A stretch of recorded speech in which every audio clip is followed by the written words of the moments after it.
Hello, everybody. Welcome to episode 381 of Spittin Chiclets, presented by Pink Whitney, my friends at New Amsterdam Vodka here in the Barstool Sports podcast family. Well, gang, we're heading into the stretch run here. Auston Matthews is on a tear, and a legend is going to be done this year. But first, let's say hello to the boys. Producer Mikey Grinelli, what's going on, my man? What's up, boys? Unfortunately, I found myself on the end of a losing bet this past weekend. That's going to force me to drive around the entire island of Manhattan in full hockey equipment. So it's getting warmer here. That's not going to be fun. So quick fuck you to the Michigan hockey team and quick hello to you guys. You were all in on those guys, eh? They need to have like a budget bowl against the London Knights, unless they're still in it. But if they get knocked out, but I tell you what, pretty big disappointment. Didn't they have the most first rounders in college history on their team? 7. I mean, just last year alone, like first overall, second overall, fifth overall. It's like it's ridiculous. 4 top 10 picks last year. It's a joke. They're a bunch of frauds. But I'll get some fun content out of it. I'll film the whole thing. Oh, nice. Like, when you say full equipment, like, do you mean skates too, or just like? No, I almost doubled down actually for the national championship, where if Denver lost again in the national championship, I would have to wear full ice skates, not even rollerblades, but no blades, no nothing. I'm wearing shoes. You should just see if you could actually rollerblade it. It would probably make better sense and maybe a better workout for you and get you prepared for Buffalo, which I don't know if Rudy's going to allow. And for those of you, did you already mention that Rudy was the one that bet you? Yeah, I bet Rudy, former Denver player, former national champion. But Biz, here's the reason I'm not going to rollerblade is because I found a loophole. It was city bikes. I have to ride a city bike around the city. But there are, in every city bike hub, there's 1 or 2 electric ones where it's got a lever, where I won't have to pedal once. I just sit on this bike, and it's an electric bike around the city. So I think I found a loophole where I won't have to do too much work. But still, it's going to be like 10 hours. Kind of like when you refused to clap at the lacrosse practice. I mean, always looking for loopholes. If you have to pedal, dude, like that's the bet. You That lost wasn't the the bet bet. riding the bike around Manhattan. Nope. In The hockey bike- gear, which is the dumbest bet of all time. Hey, and I'll tell you what, know who suggested the e-bike was Rudy himself. So Oh, well, I in am that allowed case, to do the e-bike. Okay, in that case, I don't mind. But like maybe you'd want to get some benefit from it and push yourself a little bit and maybe get those quads burning. I just Have figured you guys seen my quads? What quads? What that's- quads? Exactly. Looks like you're riding a chicken all day, every day. That's what Tyson Nash says to me all the time. He goes, "Hey, you got some your string hanging down from the shorts, busy." But what I think should happen is I mean, there's a lot going on right now. The East is a bit of a shit show. Everybody thought we were going to have certain matchups. You should become our Barstool gambling mule. To where I know that you and Avery had a bit of a heated debate as to who was the better goalie going into playoffs and who would you want as your starter, either Shesterkin or Vasilevsky. Now, maybe that conversation has kind of teeter-tottered a little bit in Shesterkin's way, given his play as of late, but I think we could pump the brakes when Waino ended up coming to your defense, so he automatically wins every argument. But maybe if just so happens Penguins do play the New York Rangers, maybe we could kind of extend Grinnell out, guys, to Avery and say maybe we got a little bet going there. Maybe, just maybe, Washington, and we fuck with PFT and we get something going with him, or maybe Billy Football would have to become our, maybe on one of these trips we're doing, maybe even the one in NYC, he has to be our butler. Whereas if Washington ends up winning it off, then maybe you have to be their butler for a week. Sold. I'm in. Grinelli has Sold. to drive around Staten Island for the next bet he loses. Oh my God! Don't even say that already. That's not. You have Billy to do the Football wheelbarrow. broed me once. He should be our butler. Who? Billy Football broed me once. He's like, "Okay, bro." I was like, "What?" But I respect it. I respect the kid. He's a hardworking, weird mind lunatic. But he did bro me one time. Last I saw him, he was doing content with the Liver King. Have you ever seen this guy on Instagram, Whit? Is that the guy who only I've seen him? He's jacked. Dude, I see I that. think he's on the gas and a I lot of saw other him things. eating fish eggs. He had like I don't know if it was a salmon, like squeezing the eggs out like right into his mouth, like the fish eggs. I saw that clip the other day. Did you see that one, Biz? Yeah, he's a bit extreme. He'll There he eat is. all raw meat. He'll be drinking like bone marrow blood at night. He looks like he's like turned brown. Like, has he not, from maybe like all the steroids and sun and maybe the diet? No, those aren't steroids. That's from eating like raw pork chops, he says. Fucking bison gallbladder. Biz, you got your familiar background back. What's going on? Traveling back home? What's the word with you? Nothing, man. It's great to be home. I'm actually excited to announce I met with a trainer, and I told you guys my back was all messed up. What's that? What's a trainer? Yeah. Well, hey, keep in mind, RA, we're starting out slow. So my back's been pretty messed up since I retired. And I think a lot of it had to do with the way that my body was compressed, especially in my spine and my spine. Kids. And just the way like maybe my hips are displaced. So right now we're just working on a lot of like breathing and resetting and realigning my body. So it's not always in constant pain. And, you know, he said... Is chiro? Is he like a chiro as well? So they have a chiro there, but I actually found out about him through Jacob Chychrun. You know, in Jacob Chychrun's, he's dealt with a lot of injuries throughout the start of his career. And I just kind of, you know, was watching some of his Instagram videos about maybe some of the basic exercises he was doing and getting, you know, the regular movement of the body back, especially after realigning it after a big surgery where you might have been overcompensating. And I just touched base with Chick and, you know, picked his brain a little bit. And he said that this guy really helped him on hitting back to the fundamentals. And like, I don't know how you trained when you were growing up, but I did a lot of powerlifting. I did a lot of heavy squatting. And, you know, sometimes in order to like push through these weights, especially at a young age, you might be doing it the wrong way just in order to get there, activating like improper muscles, you know, maybe extending your back too much. And I just think I've naturally become unaligned over time. And I think that the tightness has even made it even worse. And of course, like stress and maybe flying around a lot to where I just kind of got to get realigned, work a lot better on my breathing. And maybe reintroducing a lot of these movements to where I'm back in the gym. So I'm excited. Like even already after the first session, like we didn't do any heavy lifting. We just did a lot of breathing and resetting. And already I've felt like a lot of the pain from my back has gone away. So sometimes like you go get a herniated disc and even he had a couple, the trainer that I had. And he said that, you know, he'd had a lot of the fundamentals growing up that I did. Whereas learning all this stuff instead of having to get surgery, he's like, realigned his body and not had to get surgery and feeling way stronger and better in the meantime. So I'm going to try this, see how much it helps. And like I said, already through one session, it's been awesome. That's good news. We were working out growing up. We were like hang cleaning, trying to squat as much as we could, front and back squat, snatches. Like, you had a couple different snatches. But snatches, like, you're telling me it's good to throw a bar with 150 pounds over my head with, like, in a split squat? Like, notice they don't do that anymore. Probably because it was realized it isn't exactly great for you. I mean, maybe there's some trainers who still say, like, it is. But I feel like all that Olympic powerlifting that was so prevalent when we were younger and in college and early parts of the pro career, like, guys aren't doing that stuff now. It's not necessarily all body weight stuff, but it's more stuff with like those like power cords, you know what I mean, in the gym now, and stabilization. It's weird. It's just it used to be you got to get explosive by jump squatting, all this stuff. I'm not saying jump squats are bad, but all the heavy weight on the shoulders and over the head, looking back, I'm like, that couldn't have been that ideal for me. I mean, look at me. It's not like it made me look any better. I got no legs. And if doing so properly aligned, not so focused on growing the weights as fast and throwing as much weight as possible. He even said, he's like, bench press, you were taught to lock in and then do it.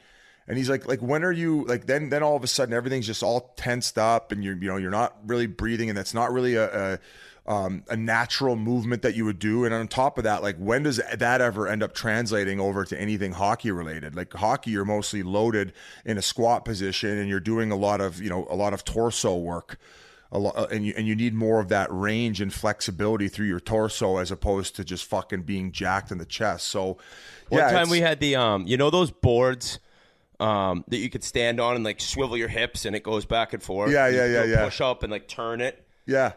So we would have like this exercise at Walter. I've talked about him, IPF Fitness, and you'd stand on it and we'd have to swivel our hips back and forth as hard as we could for like a minute or whatever. And I was trying to make Jans laugh, and so I just dropped my drawers and my ass was hanging out, and Walter came around the corner and just booted me out of the gym. So you had like the side, Dude, the another cock goes time, back and forth. I went and stole like I was so hungry. This guy had the best bars, like post-workout, mid-workout bars. It was like chocolate, like crunchy, and I just went and took one from his locker, and he like realized it and made this ridiculous video, like reenacting me like tiptoeing over and stealing the bar. I think I still have the video. I'll send it to you guys.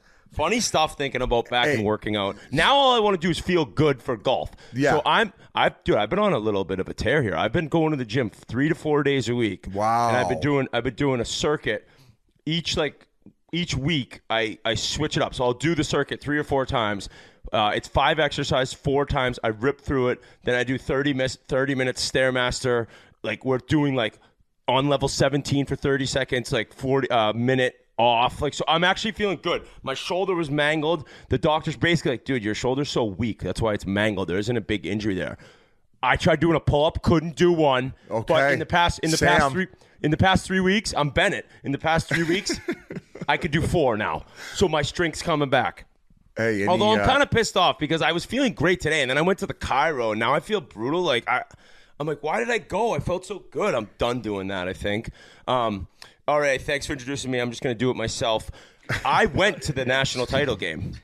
I went, and it was a great atmosphere. The Minnesota State fans were nuts. The Denver fans were nuts. They were on opposite sides of the team's benches to the left and right. I had a blast. So we're getting to the game. There was 5 of us, and we're walking through, and like kind of one kid recognized me, and then like another kid kind of after I took pictures, and kind of all of a sudden I was getting kind of swarmed a little bit. Not a big deal. Like, I'm not trying to be that guy. You know, I'm a guy with no ego. I'm not cocky. You know, I would never say this stuff.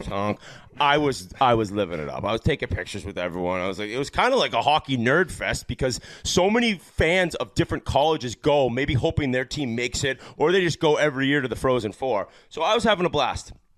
So I had a beer. I got a beer, and I had like a legit 7-foot long slice of pizza, and I'm holding it, and I was talking to one kid that I had just taken a picture with, and all of a sudden somebody bodied me. Like shoulder to shoulder. There's no chance it was an accident because the hallway was pretty open, and my beer went flying in the air, and I just barely held on to the pizza. I was like, and I was pissed. I turned around. I'm like, what the fuck? And I look, and dying laughing, looking at me is Ray Sherrill. Get the fuck out of here. He's like, oh, what's up, big boy? Gotta get you the money back. Because I was like, Ray, I was ready to go you. He's like, oh, yeah, you wouldn't go anyone. So we were shooting the shit. I was like, oh, great job in Minnie. He's like, yeah, we'll see what we got. Team looks good. I love Flower being there, blah, blah, blah. I was laughing. I'm like, all right, Ray, I'm like, we got to catch up. You got to get on the show. We got to catch up. I'm like, shoot me a text. You got my number? And I'm standing next to him, and he's like typing in RY, like, and Ryan Whitney's not popping out. I'm like, you deleted my number, you piece of shit, right? When you traded me? And he's like, no. So I'm like, my number. When he put it in his phone, Whit popped up. He's like, told ya. I traded your ass, but I didn't delete your number. So it was, and then after I walked away, and my buddy's like, who is that? I'm like, oh, he was the GM of the Pittsburgh Penguins. He paid for this hut there. He paid for this pizza and beer. I go, thanks for the deal, Ray. It was just so, like, he put a shoulder into me. I was dying laughing. Yeah. But other than that, Sunday, I had what was going to begin as like a couple friends coming over to watch the Masters. It turned into probably 60 adults, and at one point we counted there was 36 kids. I got a big, huge bouncy house, and then Big Pig Barbecue. And it's this local company. It's unreal. I had them for Wyatt's birthday party, and then so I had them back. They cook the best barbecue ever. Pork, steak tips, chicken, like the list goes on and on. You can order from them and pick it up, or you can have them come and cook it at your house. So I had him do that.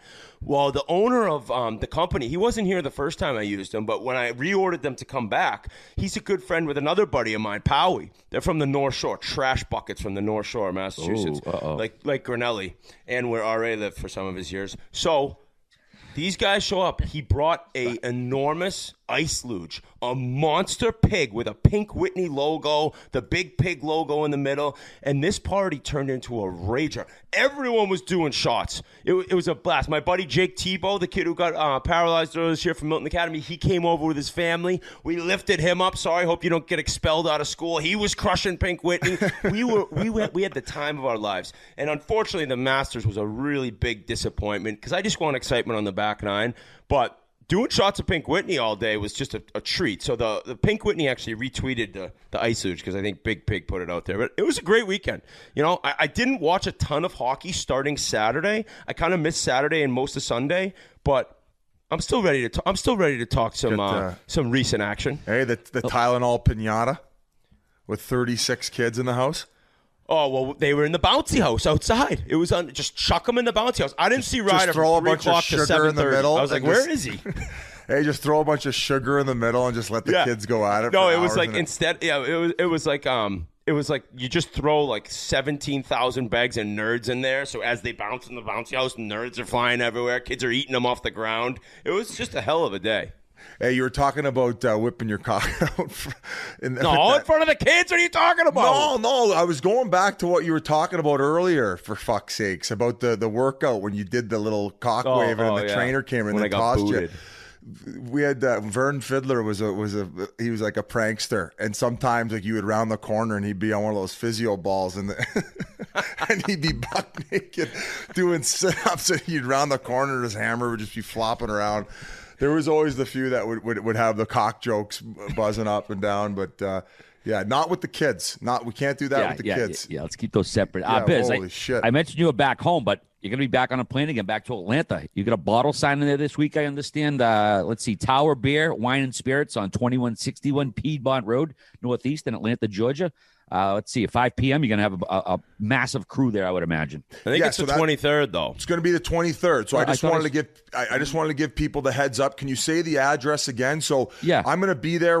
I believe we have the last regular season TNT game on the 24th. So on Saturday, the 23rd, we figured, hey, I'm going to be there. There's, a guy from Gallo who's pretty high up, who has a buddy who owns a big liquor store, great guy. And we figured, why not just do a bottle signing? Anybody in the Atlanta area can come. If Derek Nesbitt's not playing because they're not sure as to what their playoff schedule is, he said he would come and join me for all the Gladiators fans around the area. So he would come join in and sign some bottles for whoever showed up as well. So shout out to Pink Whitney. We're getting into playoffs here. This is going to be the shot of the playoffs, and we're going to be doing a lot of that, especially when we're in NYC to kick things off. So I just figured I'd let people know, and hopefully if you are in the Atlanta area, you can join us. And shout out to Pink Whitney. And RA, what's that address one more time? Yep, Saturday, April 23rd at 5 p.m. Tower Beer, Wine and Spirits, 2161 Piedmont Road, Northeast, Atlanta, Georgia. Go see Biz, get your bottle signed, and whatever else. Go see Biz, get your bottle signed. I forgot 2 things from the NCAA game. I had a couple comments on some players, but I think we're going to talk about it later. But I wanted to shout out Joe Conley. He had a bunch of us in his box. He's from TerraCap. He's an old ref.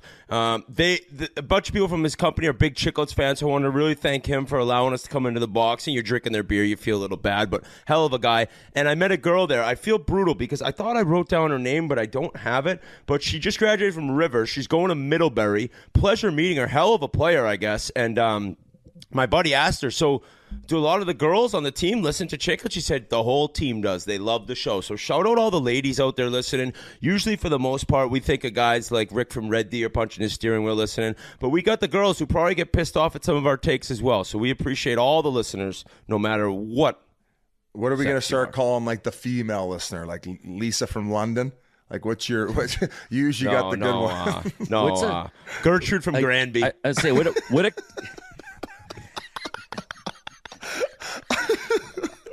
Gertrude. That's okay. So that's the older female demographic. What about like the currently playing hockey in college demographic? Melissa from Moose Jaw. That's a good one, all right. That's not a bad one. Lisa from London was not good. We're putting that on the shelf. Biz, what are Canadian female names? Like, we know like Gord and Cam are like Canadian so many female names. What do you mean? What are you talking about? What are male Canadian names? Like Gord, Cam, like fucking Taylor. I got a Cam. My next door neighbor's a Cam. No, he's a Cameron. So my father's Camille. Camille Bissonnette. So there's a lot of men's names that are Canadian that are very Canadian. Like Gord is the obvious one. Like Cam, there's so many names. Like I don't know. They just have a lot of them in Canada. I'd say more than the States. I wouldn't know off the top of my head what would be a predominantly Canadian name, but I'd be interested to hear from some of our followers on social media. I think about Gord is the number one Canadian name. He loves Gord. This guy's all Say over Gord Gord one right more now. time. Any Gord from America right now, tweet at RA. This is not a Canadian name. I'm Gord, and I'm proud to be American. I know we've said it before, but Wayne Gretzky is going to be on our show 2 weeks from today, correct, Grinelli? I'm terrible at math looking at the calendar. April 26th, that is correct. We're going to have Wayne Gretzky on the show. We did it down in Atlanta. Awesome stuff coming. And one last thing before we get to the pucks, we're having a big blowout sale on our NBD products from the 12th to the 14th. It's going to be 20% off everything. G, it's Boston. Well, I Sports could talk Store. about this. Me and G did it together, but guys, great comfy tracksuit. We did a lot of research into it. We have, it's a quality product. It's something that when you wash and dry, it's going to stay constructed. Very solid, durable material. I wore it throughout the entire ECHL player, or not. I always go back to ECHL Player Relief Fund. Because that's where you played your best hockey. No, but it was part of the ECHL Jungle Series. The Player Relief Fund was what we originally did. I just can't get it out of my goddamn brain. But the Traxitos are awesome, guys. Check them out. They're on sale. And we have shorts. We have T-shirts as well. And as I mentioned, very high quality. I wear them all the time. I call them my fart suits, and I wear them to travel between here and Atlanta all the time, farting all the way in first class and keeping it really compact until I get back to the hotel. It's all NBD merch as well, Biz, not just the tracksuit. So it's the rain jackets, it's the windbreakers, the athletic shorts, the hats. We got it all. So barstoolsports.com/chiclets. You can find it there the 12th, and then it will run through the 14th, like R.A. said. Wow, okay, it's all the stuff. All right, thank you for correcting me, G. Oh, one other thing, too, is I had a pretty fun weekend. I got to actually enjoy myself. Went to my buddy Donnie Superstein's birthday. I've talked about him before. And his kid, Rafi, ended up having a birthday a couple months ago, and he's a big hockey player. And I actually got Eric Kleinek, a guy who works for the Coyotes down by the locker rooms. He started a clothing company way back when called Sauce Hockey. Still does a bunch of stuff in the hockey community, and obviously works for Bauer. So I got this Rafi kid some custom twigs. So he was able to bring them over. We surprised Rafi, and then I got a text from him and the wife this morning saying he slept next to his twigs last night. So just a hardcore. That's unbelievable. Yeah. How old is he? The kid is 9 years old. So it just made me feel good. I felt like fucking Santa Claus, but obviously it was a big help from Eric Kleinek getting those custom twigs. I think that he's got a McDavid curve, but it's called the P something curve, P98 or so. I can't fucking P92. I mean, I would say ages 9 to 12 is when you get new equipment. You're it's in your bedroom. You're right when you wake up, you're grabbing it. Gloves, skates, you're looking at them the whole time. I remember being the age when black toques or whatever you call the bottoms came back? Tucks. Yeah. Remember when those came back? Ray Bourque had them 93 season or something, but everyone had been white before. And I got the black put on when I was 14, and I was just looking at my skates for days on end. And then I realized you look way slower with the black tucks. It's a known fact. You don't want the dark, so I went right back to the white. Yeah, that's what the scouting report would be. Is the scouts are he looks like he's got slow boots. Now, I want to say Yager was the last guy to really make a push with the black tucks on the Graf skates. One of the other guys who made him famous was when Doug Waite did the blue tucks. Yeah. Well, that was the ode to Gretzky in Edmonton, right? The blue. He had the blue. I've actually seen clips of Gretzky with the white. You're like, oh my God, there's a couple random games or maybe seasons. I should have asked him that. What do you mean, the whole white skate? No, he didn't have the black tuck or the blue tuck. He had the white, which I didn't think he ever did in his career, but there was a time. Okay. Interesting. Yeah. California Golden Seals used to wear all white skates, but they used to get nicked really? Up so much. Yeah. When they came in the league, because they had the same owner as the Oakland A's, and he liked to do flashy type things. So they didn't last too long, but they used to wear all white skates for a brief period of time. I think there was a company way back when, and they might have even been the ones to wear or create the white ones. And you can look this up, Grinelli. Weren't they called Kangaroos? And they were just these leather old baseball glove type skates where when they got molded to your foot, they might have weighed 6 pounds, but it was like wearing an UGG on your foot. And then I would say the last comfy skate to survive was the Graf, and I wore them growing up. But after having them for about 6 months, they'd start to get a little bit waterlogged and soft. And soft. And but I'll tell you what, as far as comfort was concerned, it was tough to beat. And I was never able to really adjust to the newer skates because they were so hard on your foot, and they would create scabs and they would create these pressure points. So that's and then that other company came in. Those were Rydell skates, Biz, by the way. Rydell skates, the kangaroo model. Okay, that's I don't even know what you guys are talking about. I maybe if I saw a picture. It's like but Latin Grafs were huge with the Euros. Like Peter Forsberg, 94 Lillehammer, like Grafs. Like that's what I think of. Like the European guys, I feel like were bigger with the Grafs, don't you? Yeah, and I wonder if maybe him switching out of those are what messed up his ankle, or maybe if his ankle was already messed up, maybe why he wore them to begin with. So. There was some interesting graphs, and just a lot of kids that I used to play up-and-coming hockey with. We used to play our minor hockey, but then I would go to this other place called IHT after the season, where we had this guy named Dan Pleziani, and he would run it with a bunch of the fathers and a bunch of other, like former past coaches. And it would be a lot of this like European style training. And I noticed just so many guys from the GTHL and other guys from the area wearing the Graf. So I decided to make the switch, and that's what got me into them. On top of it, one of my best friends, Jamie Tardif, he had them as well. So everybody was drinking the Graf Kool-Aid in the Niagara region at that point. Yep. We haven't mentioned our guest yet. We're going to be bringing on a little later. Former Buffalo Sabres captain Craig Rivet and co-host of the After the Whistle podcast. We've got some great shit coming from him. Also, you boys just mentioned Pink Whitney. Well, I was on the patio this weekend. I think it's safe to say that spring is here in New England, so there's no better time to grab some Pink Whitney and a club soda, enjoy some Rays out back. Or you go whack back nice luge. Or a nice luge, exactly. Whatever you choose, enjoy the 5 times distilled vodka infused with fresh pink lemonade flavor, named after our boy, the Wit Dog. We were on the road, a few of us this week. The Chiclets crew, the Wit Dog couldn't make it. We were up in Toronto. We launched the ScoreBet promotion app. Unreal time. Everybody who came out, thanks so much. Toronto always showed up. We haven't been there, since, what do you call it? Muskogee, right? Gee, we haven't been there in, 3-4 years? Since right before the pandemic, about 2 months before the pandemic is the last time we were up there. And we were the number 2 trending app in all of Canada, Score.bet. And the only one that beat us was that Arrive Can app, which everybody has to use to get into Canada. So basically, we were pretty much the number 1 app in Canada. So thanks to everybody who signed up, who came out, who used the app. And Biz, how about you? First one, boom. Plus 275, Auston Matthews to score and win. What's he go? He goes out and fucking puts up a hat trick in front of the whole crowd. They're chanting MVP. Awesome atmosphere. That was good stuff, man. Well, they were chanting MVP after the first goal.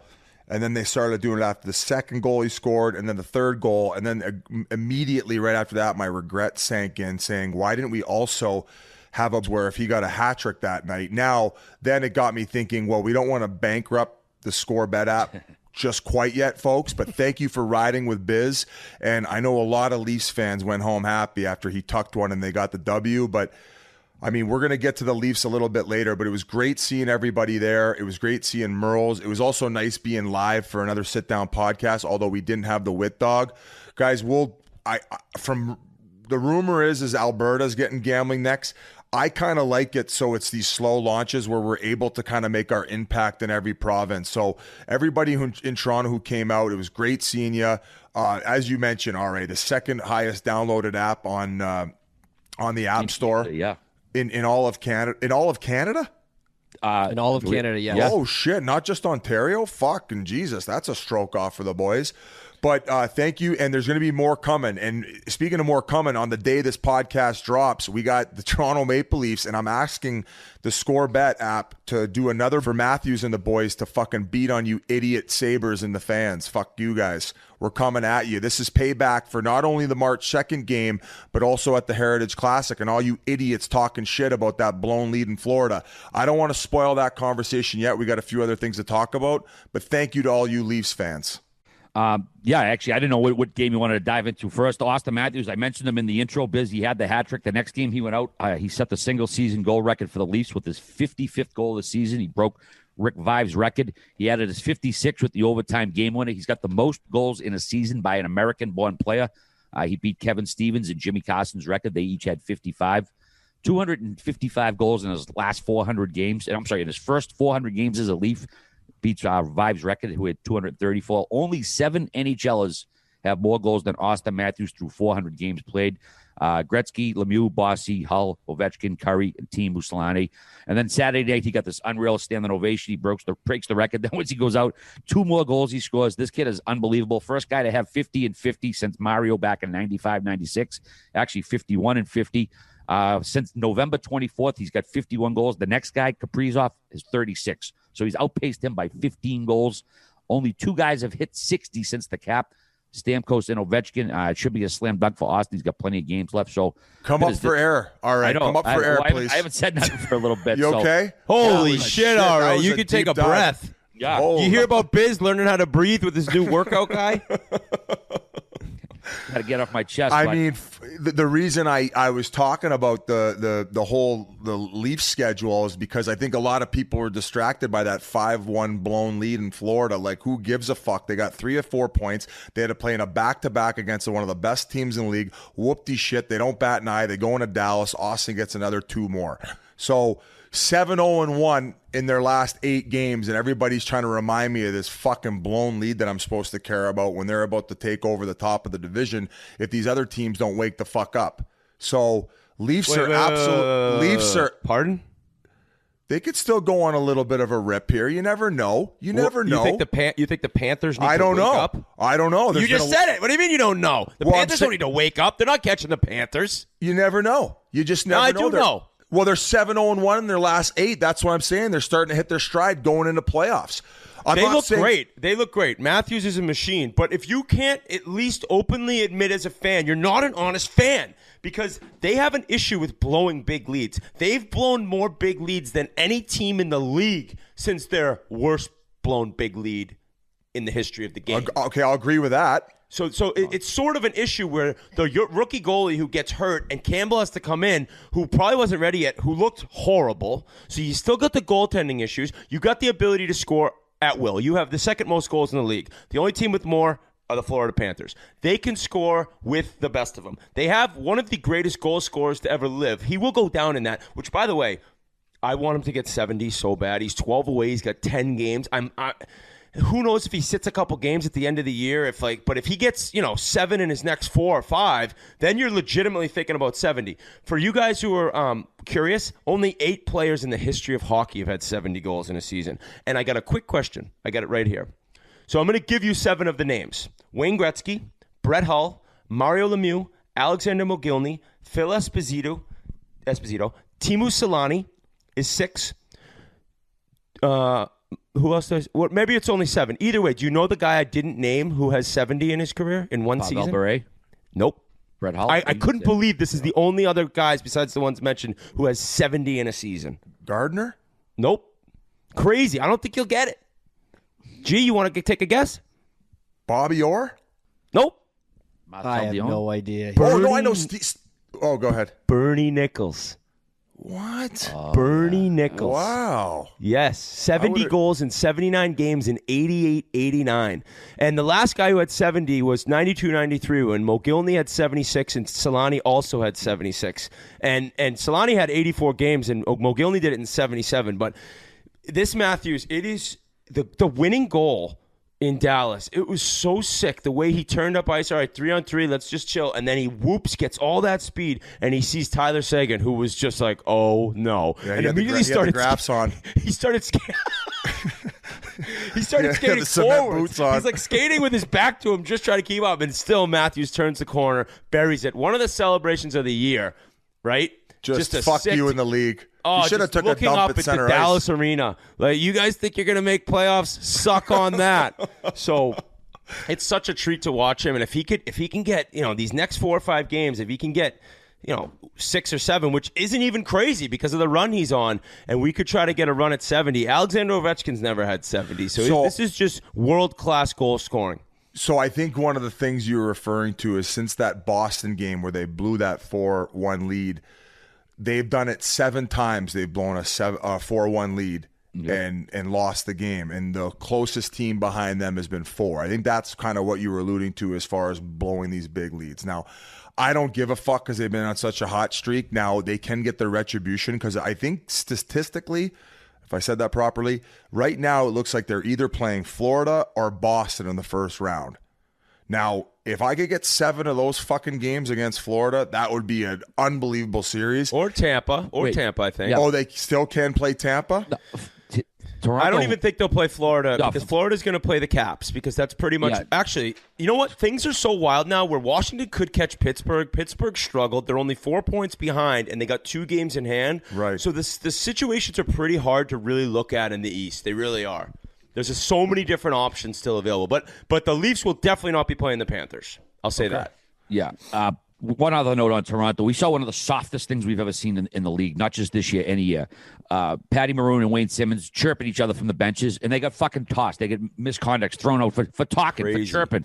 Like what are we even doing here? Like fucking. The biggest issue I got with it is they said that the linesman came up to him and said, "This isn't good for the game." Like the fucking linesman knows what's good for the game. Is he also running PR for the league too? Are you shitting me, This is dude? the shit that we need. Everybody's begging for the 24/7 style microphone so we can hear everybody fuck you and each other. And he's saying it's not good. And I think Maroon said, you're not even going to be in the league next year to Simmons. It's like, what the hell would have happened if a ref heard Brad May ask me, how am I skating around with a dump in my diaper the whole game for being so scared? And me asking him to take his hog out of Berkey's mouth or his mouth off of Berkey's hog. So it's like, what the hell? You can't even talk shit anymore in hockey? That is that is the most... I mean, what are they going to do? Suspend Shesterkin for waving goodbye to the Penguins last week? Like, this is nuts. I think they should, actually. Refs have no business getting involved in what players are saying to themselves as long as there is zero sort of racism that could have ever been touched or looked at. Do you know what I'm saying? Yeah. There's not, like, you could say the worst thing about somebody's mother. Dude, you're reffing the game. You don't get penalties for talking shit. That's not how this works. It's none of your business. Thank you, R.A. Absolutely. Biz, you mentioned you hooked up that little fellow with some sticks. I wanted to thank you too, Busy Claus, for hooking me up with some fresh kicks before our event in Toronto. Everybody that came in line complimented me. I was at the pharmacy picking up a script the other day. Lady behind me is like, "Oh, I love your sneakers. Where'd you get them?" So I appreciate what you did for me, shoes, want to fuck? Oh, hey now. Yeah. Maybe she was trying to wheel you. Yeah, maybe. But let me see what the old lady, I can say, is a little not my first action. apple. Hey, actually, I think I fucked up here because I had it written down in my notes: Bees or Tampa. So I fucked up on the Florida call about the Leafs playing them. But regardless, who gives a shit? Yeah, they're buzzing. They got Nylander pulling the rope now. Goaltending's going to settle in. They got enough games before playoffs to figure that out. And I think that it's a strong chance that Austin hits 50 or 70. Excuse me. Yeah, the playoffs right now, it's a pick your poison thing. You just got to play the schedule because you're going to have to beat some seriously fucking good teams to get by anyways. But we're going to move over to your team, the Oilers. They had a first time in Oilers history, they had a perfect California trip, 5-0. They beat LA Thursday, 6 straight wins for the first time since back in 2015. Smitty on a tear, 6-0-1 his last 7. Plus, he had that unreal overtime dish to McDavid versus San Jose. One of the best assists of the year. McDavid had a 15-game point streak, a 6-game goal streak that ended over the weekend. Jay Woodcroft having a great year, too, as a coach, 19-7-3. And we got to talk about the effect of Evander Kane since he joined 21-9-4. He's obviously done well for them. But, Whit Dog, the Oilers looking good lately, buddy. I could not be more proud of a team than I am of the Edmonton Oilers because throughout all the hate and all the naysayers and all the people saying you're a two-headed monster and you got nothing else, all they've done is come back and be one of the best teams in the league. The best teams in the league for the last 2 months. And people, their schedule's weak. They played a bunch of crappy teams. Everyone plays the same amount of teams, okay? Everyone plays every other team in the league twice. And then your division opponents 4, whatever the times amount is. I'll say this. Since Woodcroft came over, their 5-on-5 play is noticeably, I'm talking on a different level than before. And Mike Smith right now is our game 1 starter. He looks great. He's gotten into form, and it's not that surprising because he battled back from injury. It's going to take a little while. He's also 40 years old, or if he's not 40, he's turning 40, maybe even 41. But it took him a little while, and now he's feeling it. And now this team is so confident in the way they play. Woodcroft has a 5-on-5 system. They're able to get it done. They are easily easily one of the top teams in the league right now. And you can say that that's bullshit, but look at the numbers, look at the stats, and it's a fact. And that Saturday night game, while I didn't watch the game, and I don't miss Oilers games, but Saturday was like, I'm watching the Masters, then I went out to dinner, and then it's like, I can't stay up. I cannot do it. I was playing golf Sunday morning. So, yes, it was Colorado, Edmonton. How am I this big of a fan and missing the game? Sue me. I was at the friggin' NCAA title game, all right? So everyone.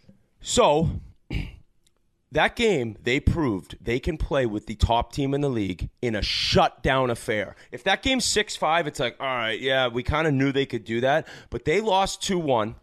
They didn't have any business losing that game. Darcy Kemper put on one of the best performances in net I've ever seen in my life. The Oilers outshot them 11-0 in overtime, which I believe is the biggest outshooting of another team in overtime since the league ever existed. This is overtime began. Who knows what year that was?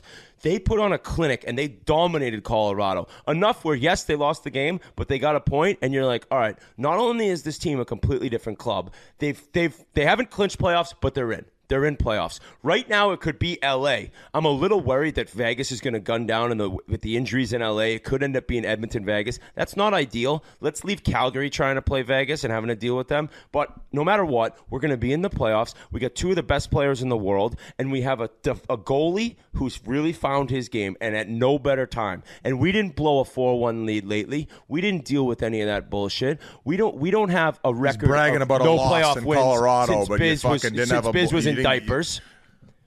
What? Bragging about a regular season loss to the Avalanche. Way to go, Oilers. But on it's a tough sell. But going back to the goalie situation, and I asked you via text, and it's been a whirlwind over this last 7 starts for Mike Smith. 6-0-1 already, you mentioned. On top of that, you saw the assist he had in that San Jose game where he headmanned it. One of the nicest assists by a goalie of all time to hit McDavid in stride in the 3-on-3 with the back paddle on the after his own save. You would start Smitty if day one of playoffs was tomorrow. Mm-hmm. Yep. No brainer. Just after him getting healthy and seeing this 7 games, you're willing to hand the net over, when I think that Koskinen's numbers after that Tippett gotten fired turned around drastically. Yeah, I know. I'm just thinking about both of those guys while playing way better lately. Smith is on a different role, and Smith has taken a team that you were on, which makes even more of a miracle, to the Western Conference Final. Koskinen's never done anything in the playoffs. He's never had success. So I'm looking at Mike Smith as a guy who's been in the playoffs, and he's found his game now. And that game in San Jose, everyone was all over me. Oh, they beat San Jose. Big deal. San Jose sucks. Okay, well, they were on the road, and they scored a huge shorthanded goal by Nuge to tie the game up late in the third. Yeah. And then one of the assists of the year. To see a goalie bat the puck down after a save and just headman it like a legit tape-to-tape Roman Yossi pass for McDavid to bury the OT winner, it was a sick highlight. I'm going to say that. So I love where the Oilers are at. I really do. And what else are you supposed to say besides when it was so dark and so ugly in January and December? It's the exact opposite of that now. And Kaylor Yamamoto, like the weather there. Yamamoto's taking some heat. I like this kid's game. I think he keeps getting better. Now, he's not very big, but he's got some spunk to him. He plays hard. He plays with heart, and he's finally finding his scoring touch. So I'm looking forward to the playoffs, and I won't miss a game. Do you think the fan base shares the same opinion as you on the goaltending situation, or is the fan base still divided? I will say, split 50-50. I will say, and you made a comment about Smitty bringing us to the Western Conference Finals. It's funny that San Jose was actually the place where he turned it around. It was game 2 of the regular season, and I think game 1, or excuse me, sorry, it was game 2, but San Jose was where he had the talk with Berkey about how he was like, oh, fuck, I had a tough start, and he was coming over from, I believe it was Dallas, where he was with Tippett initially, and Berkey says, buddy, he's like, if you want to be a starter, it doesn't matter how shit you were last game. You got to find a way to erase it from your memory and hit the ground running the next game. And then all of a sudden you just kind of saw his confidence turn, and that's when he took us on his run. So who knows? Maybe the Edmonton Oilers do have the Mike Smith of the past, and he's finally found his game. And if that is the case, puck playing abilities and all, I'm even more nervous than I was last podcast, and that's creeping in. But as far as Calgary's concerned, they're still playing some great hockey. But I will say it is good to see this Battle of Alberta actually becoming somewhat of a battle. The only problem is every time they play Calgary completely kicks their teeth in. So, yes, the race for my earring or your shaved stupid head is alive, but I'm still, like, afraid if they ever met, it could get ugly. Yep. Me too. I hope so. That Saturday night, great tilt. Nate going against fucking Connor in overtime. And you see, McDavid definitely interfered with him. They didn't call it. And then they called McKinnon for that ticky-tack slash. He was just laughing. They got that power play in OT. Yeah, you alluded to Kemper with 11 saves in overtime. Tied Marc-Andre Fleury's record since 3-on-3 started back in 05-06. A couple big games this weekend. Boys, when you got a big game, you got to get fired up. Sometimes, you need a little extra blast, maybe for the Chiclets Cup, maybe for the Beer League. That's why you got to check out Woods Smelling Salts. I'm going to give it a whirl right here. And guys, this smelling salt's so good. And if you see players in the NHL right before the game, the trainer gives them something, they wake up. This is what it's all about. So RA's got it right there. Let's see a little tryout. You did it? Oh, yeah. Oh, boy. It says 6 inches. You're not supposed to eat it, all right? Talk now. What's that, what? Imagine how you're going to talk now. Oh my God! It's like 6 inches. Trust me. Don't like put it right to your nose the first time. But this stuff is awesome. It's a bottled ammonia inhalant that gives you a powerful adrenaline rush, and it's about 5 times stronger than the little ones they crack on the bench. Also, Wood Smelling Salts are formulated for cold conditions like the rink or your outdoor rink or the lake or whatever. Give this stuff a whirl. They're awesome for team use. Take a bottle, pass it around. The whole bench can get a nice whack out of it. Like I said, the label says keep 6 inches away. Trust me, you want to obey that. So give Woods Smelling Salts a try at hockeysmellingsalts.com. They're on sale right now. I'm going to give it another whack. And if anyone sees RA on Causeway Street huffing away on one of these things, please tweet at us and let us know we can go help him out. All right, boys, we're good to go. Let's see. What do we got? That stuff gives you a nice little boost. But there was another big game. I like. All right, had you ever done that before? I mean, you weren't an athlete, right? So had you ever had an ammonia strip? Come on, Biz. Yeah, I did it all. Yeah, no, I've done them, just not obviously not athletically. Just people hand them to you. You just got your hands on one here or there. I got Minnesota. A couple people handed them to me, but yeah, I didn't do it on the athletic field, Biz. But I definitely whacked a few back. Okay, nice. I'll try anything once. You know that by now. Another potential conference matchup, we got Tampa versus Boston. Man, Tampa have been on the schneid. They've been playing bad, and I think Boston brought the rest.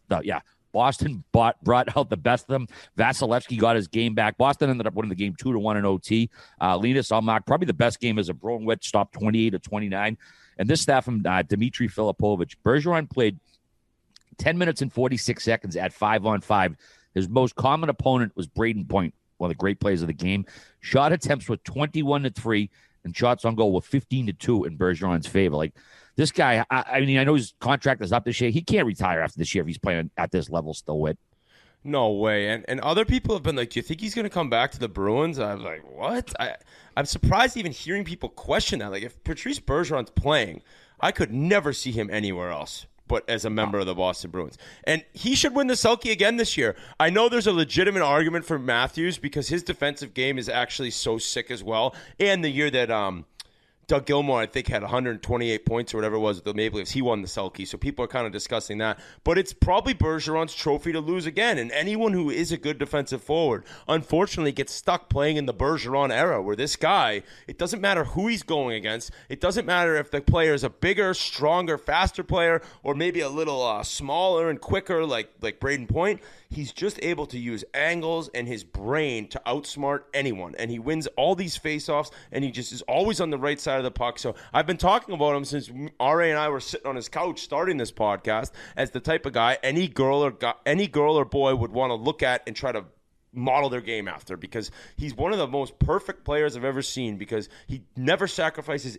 any defense to produce offensively, and then somehow he still produces. So I think the Bruins...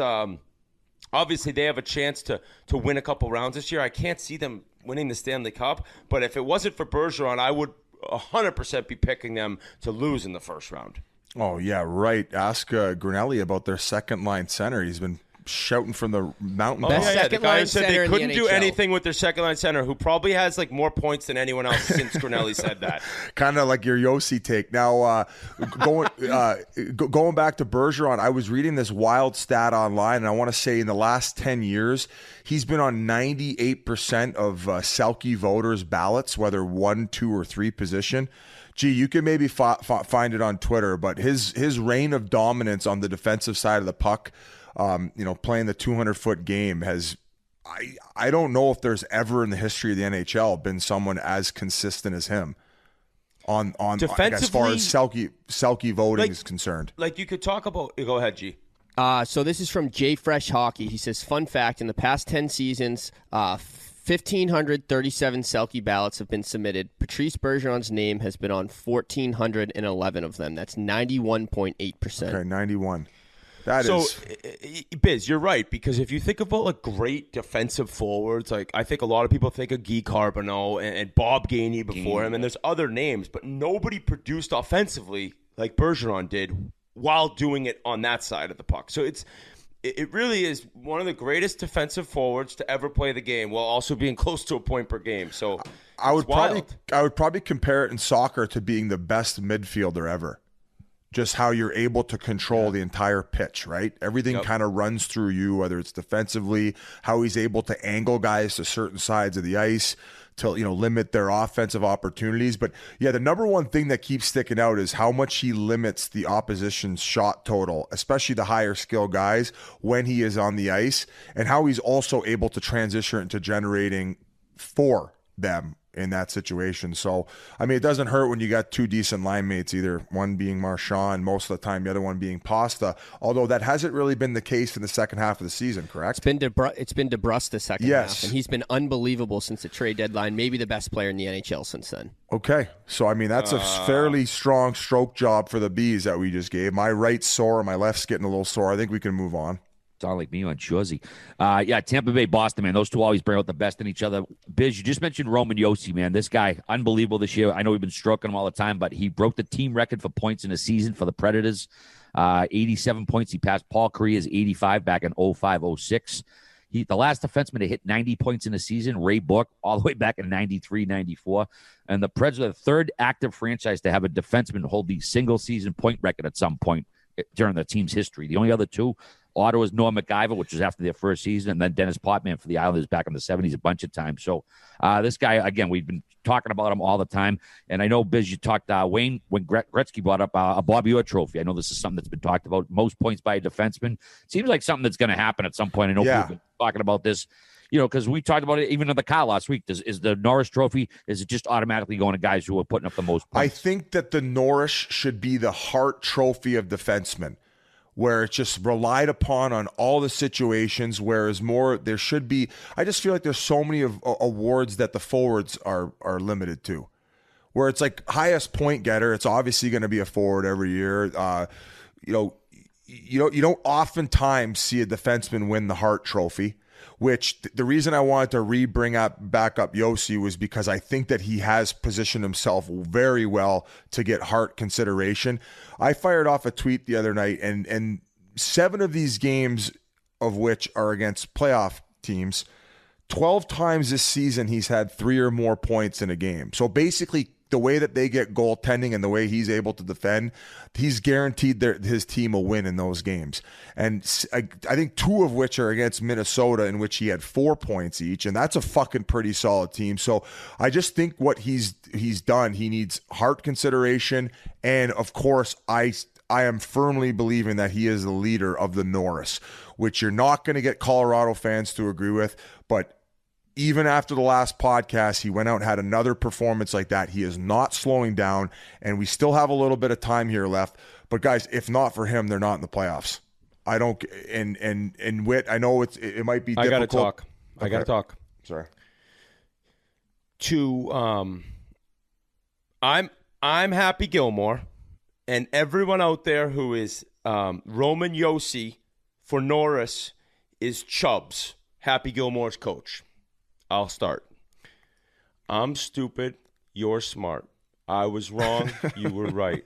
You're the best. I'm the worst. You're very good looking. I'm not attractive. And I understand I fucked up. This is one of the greatest seasons I have ever seen and will ever see from a defenseman. I love Cale Makar, and he's going to win one, and he's going to probably win 2 or 3. But what has happened since I said he locked up the Norris Trophy has been outer-worldly production from a defenseman who just so happens to be the best-looking guy in the NHL. Talk about having the world by the balls, Roman Yossi. I don't think there's ever been a defenseman in the NHL who's gotten 100 points without a forward on the team having 100 points. Correct me if I'm wrong. I'm sure I'll hear about it, but he's probably going to get 100 points. The pace he's on. And I want him to get it so bad because the 90-point barrier he's about to smash. I mean, what are we looking at? 30 years since that happened. And I believe maybe that same year Leach had 100, but he has to be in the MVP discussion. And I don't know how. This is such a memorable, record-breaking, unreal NHL season. I cannot wait for playoffs. I know this is the doldrums, the type of the time of the year that's tough, but what we are witnessing with Auston Matthews and Roman Yossi and Shesterkin's friggin' goals against average and save percentage, and let's not even forget the two-headed monster in Edmonton, and they don't even really get that much credit. I think just because people are so used to them being so good. And the other guy, the fact that nobody's even talking about him, is Crosby's on pace if he played all 82 games for about 115 points himself. It's just we are having such a special, crazy year, and I don't know how you're going to get down to 3 MVPs. I don't, because fan bases are going to be furious because there's going to be legit 3 guys who could say they're getting hosed not being on the ballot. But Roman Yossi and what he's done and watching how he's carried a team completely on his back, and without him, I'm going to say that he is MVP because without him, Nashville isn't even sniffing the playoffs. Yeah. Like they could be like 12th in the conference without this guy. So, as I said before, I apologize. Yeah, it's incredible what he's doing right now. Boys, I know we've been talking about team MVPs. Well, unfortunately, the New Jersey Devils lost theirs for the year. Jack Hughes is done for the season. He suffered a low-grade MCL sprain from that Oliver Wahlstrom hit last week. We were all traveling and stuff last week. We missed the PK Subban Oliver Wahlstrom thing, and we were like, wow, PK, we basically jumped them. But we watched the clip of it, and I know Biz, I'm not sure we agreed on the hit. I thought Wahlstrom led with the knee. And that's what Subban saw. That's why he went over. And, of course, Hughes is out. So, obviously, it was, maybe not the best hit, maybe the cleanest hit. I understood the reaction from PK, and I really respect the fact that with how his, maybe his overall game has been on the decline, he's been willing to step up in situations like that to protect the future. Guys like Jack Hughes, that's showing leadership. I know he's really well-liked in that locker room. You always see him all posted on Instagram hanging out, and he's get to hang around with the young bucks. But as far as the hit's concerned, he clearly goes to hit him with, I believe, what is his right shoulder, and then he leads with that same skate. So from a body position standpoint, he's going to throw a clean hit. And what I think happens with, and you can correct me if I'm wrong, nowadays a lot of guys try to avoid it, and fans, and with slowing everything down, they don't really want to put the onus on the player who's trying to avoid it, where it's like Wahlstrom had already committed to make a clean shoulder hit in order to stay down on that leg specifically and then lead with that shoulder to keep it down. Him trying to move out of the way last second, that ends up getting him in trouble, and it just sucks. It ends up catching him in the worst spot. It looked like it ended up being like an MCL, where smart move, shut him down. I also look at it like when I spoke to Talk about the situation with Stamkos and when he coached him his first year, how although his brain was there and his dedication was there, they wanted to get him a little bit more muscular and ready for the man's game, where Jack Hughes is still filling out into his body. He clearly has the dedication where he wants to create and develop more of his skill and obviously the strength and the off-ice workouts. Shut him down, let him go get faster and stronger, give him an even bigger offseason to go work on that and heal up, and he's going to come back in next year and he's going to hit the ground running. So an absolute no-brainer there. And, sometimes we expect so much of these young guys coming out. He came in as a pretty young, scrawny kid, whereas now he is turning more into a man. So, no, I don't think the hit was dirty at all. I respect PK for reacting the way he did, but no games, no supplementary discipline. He didn't deserve it.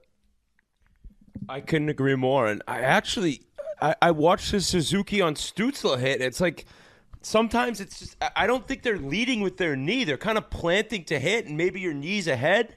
But I didn't think it was like a viciously dirty, on-purpose hit from Wahlstrom to Hughes. And you see your star player get injured. Yeah, you're going to go over and do something. But PK was probably happy he had to leave that game because there were guys in the Devils, and they don't play again this year.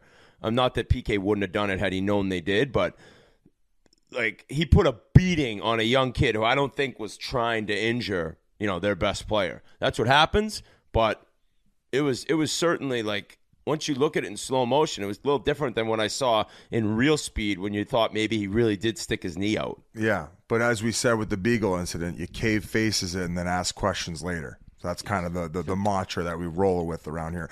Now, you just brought up the Stutzle hit. I think we need to roll this clip because this has drawn a lot of controversy north of the border in some very choice words by Brendan Gallagher, in which these guys play against the Senators quite a bit. So Grinelli, roll that clip. You know what? When I was 10 years old, our coach had a rule: if you lay on the ice, and we didn't have trainers, if the coach had to come on the ice and get you, you're too hurt to play. You had to sit for minimum 3 shifts. He's a great player. Played against him for 2-3 years now. More than half the games we've played against him, he's laid on the ice, and he's right back out there next shift. He lays on the ice. He acts like he's hurt. He sells the call. He's on the ice that same power play. It's, there's kids watching. We're role models. If I was a teammate of his, I'd tell him to smarten up. It's just not a good look. Very talented player, very good player. He needs to stop laying on the ice. It's embarrassing. All right. That's pretty. That's. Out. Calling a guy out, man. He was disgusted. He gave him a little compliment at the beginning just before he ripped him that new asshole. It's like, good player, but. I went to try to dig a little bit. I asked you, RA, if you found any Stutzle dives. You said you saw maybe one online that ended up kicking up a little bit of dust, but one before this incident where I could strongly say that he ended up clipping him here where Stutzle had every right to go down and be injured because it did look pretty freak. He ended up missing the next game as opposed to the injury. So what do you make of the overall comments, and do you think Gallagher might have been a bit out of line? I don't know if you're asking me a whip, but I'll answer. He probably maybe laid down once or twice where, it's not something that's going to make a clip or a GIF or whatever. But I watched that hit from Suzuki, man. I fucking puked when I saw the way his knee and leg went. Like, if there's ever time to stay down on the ice, it was that. Oh, no, I know. But did you think the hit was that dirty? No. Oh, on Suzuki? No, the Suzuki hit on him wasn't dirty. It's just the way he fucking landed. Like, he had a reason to stay down is what I'm saying. Because his knee, I thought he would have been out for fucking 5 or 6 games. When I had to, turn away. I used to love that shit when I was a kid. Now I see injuries, I can't watch him anymore. Too much ridiculousness? But he came back and played, correct? I think that game, but he missed the next game. I think he came out for another shift, but Biz just said he missed the next game. But I'm sorry. He actually missed that next game because of hurt feelings, because of what Gallagher said. It wasn't even the knee. I just know, and I think that there's thousands of people listening who played the game right now who probably know what I'm talking about in terms of get up if you're not injured. And yeah, there's moments when you're probably scared and you're not sure if you're injured, but just get up. I don't necessarily agree with the way Gallagher went about calling him out, but I do agree with the message in terms of being told when you're younger, if you stay down, your leg, I was told, your leg better be broken. And if your hands hurt, you better get up because your legs are skating you off the ice. You don't need to lay down even if your upper body's injured. And certainly there are times when it's okay to be on the ground. If you're injured and you need help, no doubt, stay down. But if you're okay, get up. And I think Gallagher is an old school type player, was probably told the same type thing growing up. We had a kid on the Kings. We won the 97 Quebec Pee World Championship. This was before we won. This kid would lay down on the ice every game. And his dad would come on the ice, and I remember just being the kid got cut at one point. It's we can't keep having this. You cannot be somebody who's known as a guy who's constantly laying down, needing the trainers to come out, and then be okay to play again. So I'm not even saying Stutzle does that because I haven't seen enough of his games or haven't seen enough clips, but it seems like Gallagher's convinced, having played against him that much, that he's a guy that's willing to lay down and look injured and then always be okay. Yeah, he's on watch now, kind of like when Sluban was going at it early in the season, and then people were bigging up the old clip. So from now on, Stutzle's on the ISO cam. So all you fans that hate on the Senators, make sure you're sending them those clips. And if we don't see one in at least a 12-month period, I don't know, maybe Gallagher was out of line there. Yeah. Or for some of you, you internet rabbit hole guys, send over the videos of Stutzle actually laying on the ice. Now, somebody else rebutted by saying that Gallagher was being a bit of a hypocrite and sent in a bunch of his diving videos. But I will say, like, there might have been like one that he sold of the 7 that the guy put together. So whoever posted that video, fucking, you're a walking L, just like Whit over here. I got one of the best teams in the league since like February 15th. I mean, walking L. I'm a big giant W, like my last name begins with. Yeah. All right, gang. After the last 2 years, people are more stressed out than ever before, and it shows up in all kinds of ways. You might get headaches, you might grind your teeth, have some stomach issues, stressed out. So take care of yourself, do less, and maybe try some therapy, like BetterHelp.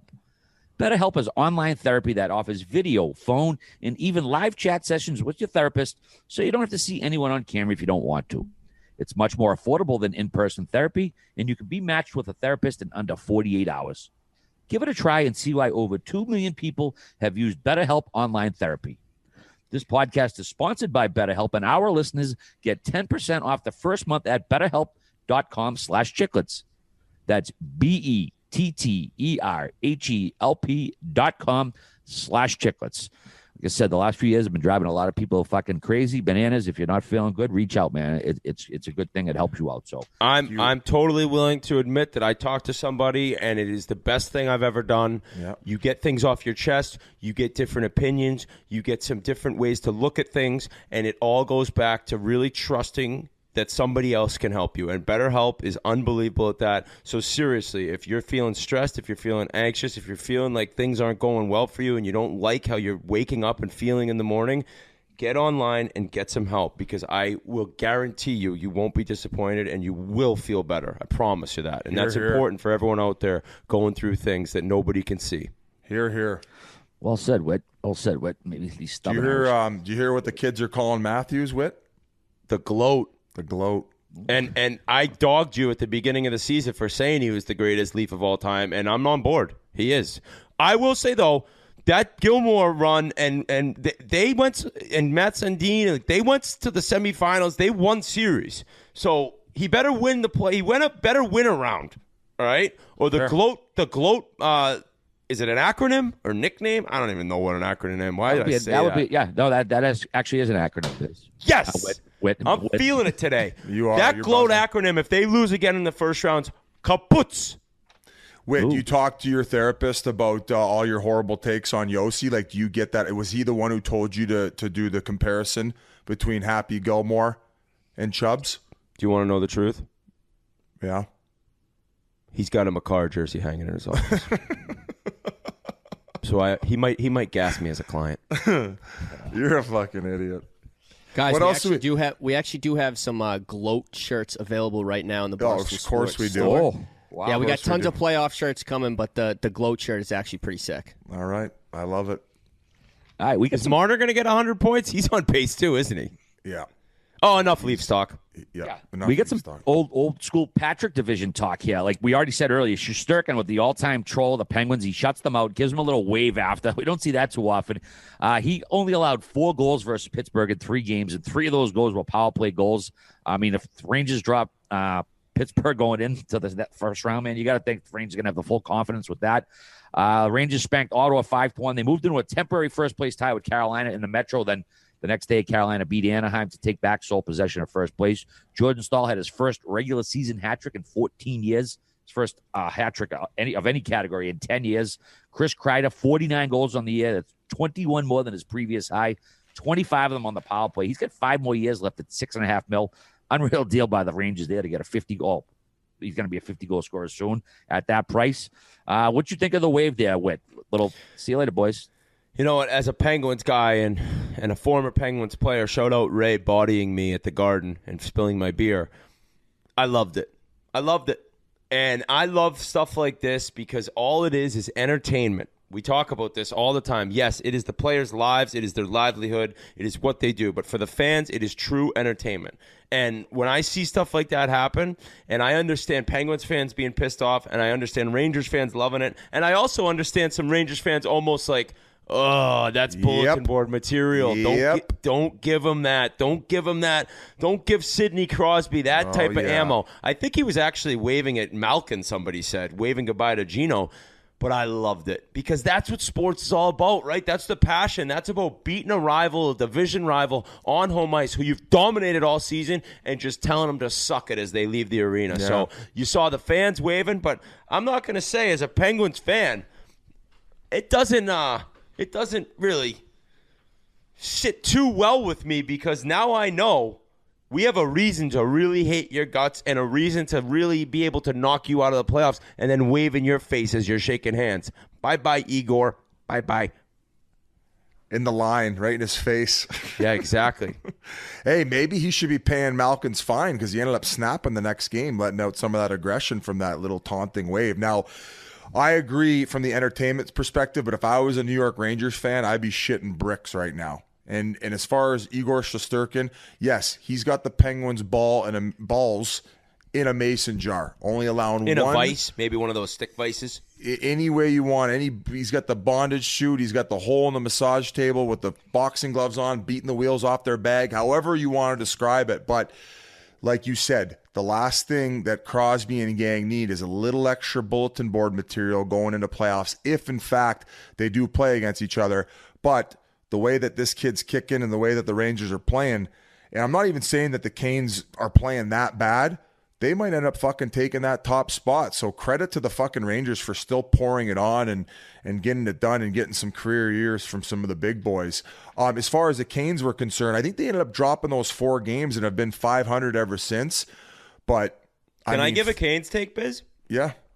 And it's not really that crazy to say because I've seen it before and I think I might have mentioned it before, but they don't scare me. They don't scare me one bit. And I love Freddie Anderson. I think he should be up for the Vezina, and he's had this hell of a year, and it's not even about him. They don't have a superstar. And Sebastian Aho is a great player, but he's not a true game breaker. He's not a Kucherov. He's not a Crosby. He's not a Panarin. He's not. And I think Canes fans would argue that, but I also think there's a lot of Canes fans out there who worry that they do not have a true game breaker. And I do not see them as true cup contenders. That's why when you asked me who I'd rather play for the Leafs, I said Carolina. I just and you know, more so towards the end of the season, they're not playing as good as they were, and they do rely so heavily on that team defense and not allowing goals, where, you know, they got to focus on maybe scoring more. So I don't know. It's going to be interesting here.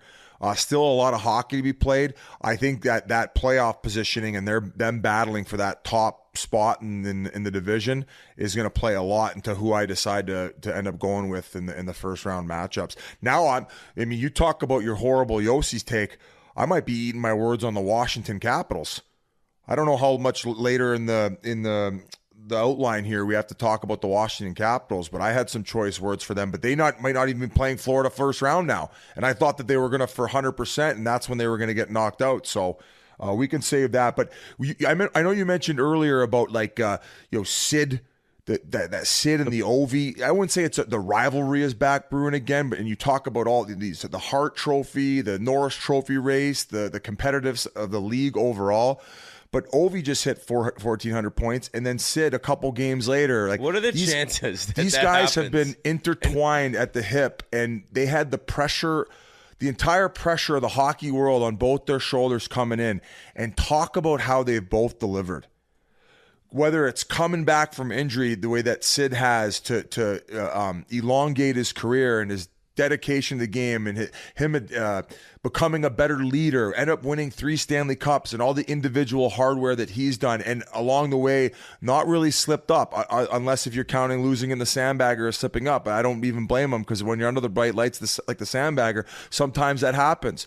But then on top of that, Ovi, like, man, he's probably going to break the goal pace and didn't even look to slow down in what looks to be his last contract at the age that he's still kicking at. So on top of these other storylines, we still got these guys where I think it was 17 years ago or 15 years ago when they entered the league, these guys are still going at it too. So it just kind of comes full circle, and it kind of goes back to the Washington talk and them probably shoving it up my hoop. Yeah, I can't imagine you'll ever see 2 rookies come into the league the same year and be this attached at the hip and have like these type of Hall of Fame numbers. Now, is it stupid of me to say that we'll never see a guy break the goal record and be an all-time top 5 player like Sidney Crosby? Yeah, I mean, it's obviously a reach, but just the fact that they've done it this long together and battled through so many different things and somehow got their 1,400th point the same week. I mean, Crosby got his 1,400th point in his 1,100th game. It's just like a Cinderella story. This kid never disappoints, and the season he's had has not really been discussed. That's why I brought it up earlier. Ovi's got 45 goals. He's going to get 50 again.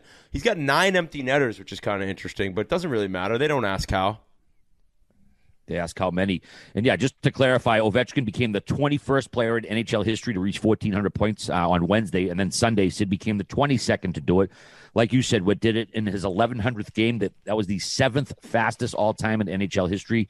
Jumbo Joe, the only other active player to hit that number. Wayno hit 1,400 points in 580 games. Of course, he's number 1 all-time. I'm not sure what the assists were. And Biz, back to Pittsburgh. Are they taking the Stevie Y playbook this year, the Stevie Sativa playbook, and just gooning everybody? You had Crosby punch a guy, and then, dude, I mean, Malkin, we got to talk about this. I just checked the suspension, or I should say discipline hasn't come out yet. Him and Borowitzki were going at it. Absolute fucking two-hander right to the mug, bloodies him, knocks his chiclets out. I mean, he's got... Whoa. He didn't have chiclets. He actually cross-checked the proper area, the one where there was nothing there. I think he might have got a couple of fucking back molars with that one, but either way, he's got to get at least a game, or at least 2 games for that, man. That's a blatant, like, cross-check right to the head shot. What do you think he's going to get for it? Because it hasn't broken yet. I mean, I would have said, like, if Austin got what he got, I would say easily 2 games, but he has a hearing, so they're saying potentially minimum 3. And, I mean, you play with him more than I did, like, Geno, like, he does have those wires can cross. You know, I mean, this is a guy who smashed a stick into 4 million pieces in the shower after the game. He had 5 assists because he didn't score. Think about that. So this is a snap show. Biz, I think you're incorrect though, because if it's an in-person hearing, you're given that way they can give 5 or more games. But if it's just a hearing, there's no sort of minimum, like you said, minimum of 3. Oh, really? So okay, I just, if you get the in-person, it allows them to give 5 or more. I think he should get exactly what Matthews got 2. I think it was pretty similar, a vicious shot to the head.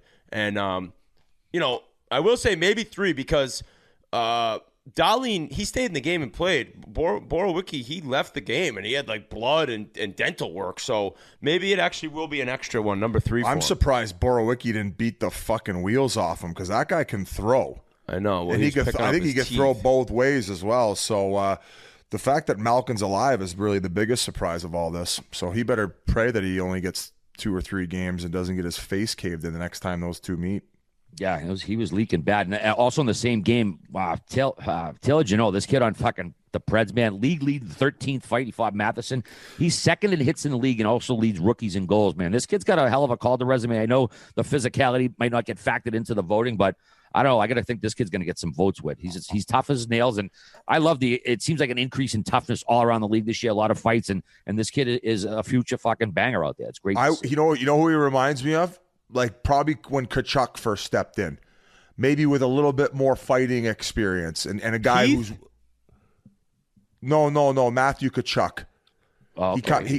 Did I say Keith Tkachuk? No, you just said Tkachuk, but we had 3 of them to pick from, so I just he seems like he goes to the net front and goes to the net with authority. He can make plays. He plays with that edge. The minute he sees one of his teammates get hit, he's the first guy over there. You don't see a young guy normally have that much confidence in the physicality at an early age. even at the fact that I know he's a little bit of an older rookie because he did spend a little bit of time in the minors as well, correct? Still younger than Bunting. Shut the fuck up. Now, yeah, but he ain't fucking leading in scoring by 3 points and more even strength points. Maybe not as many goals as Jeannot, but he's playing. I gotta quickly say though, Biz. All right, it's Tanner Jeannot. You called him Taylor, so we got to give this guy some credit. It's Tanner Jeannot. That's why I double took. Who from Nashville's punching the steering wheel? What do we got? From Nashville? Nabel from Nashville. Nabel, what's that? A Canadian name? No, I don't. I just came to my head. Chicky from Chattanooga. I apologize. Think of a good one for Nashville. You're the name guy. What? Nelson from Nashville, dude. Willie. But yeah, he's a treat. He's a throwback, and I would say that if he didn't miss those 10, 15 games at the start of the year, how many he missed, I would think that he would be in strong conversation. Did he miss that? He's got 71 games played this year. Oh, did he? Maybe he just had a really slow start then. Check the game logs, buds. I actually think one of the saves of the year against them Sunday, too. That save by Jari, slid across the crease, robbed him of what should have been a backhand goal. 6 pad save. But, yeah, he is an old-school throwback, 24 goals. I think you're going to see him for a while. And he trucked Letang in that game. Ooh. I think Letang kind of saw him coming at the last minute and still just ran him right over. So a big body. I was super impressed the first time I saw him in person at the outdoor game. He had a good night.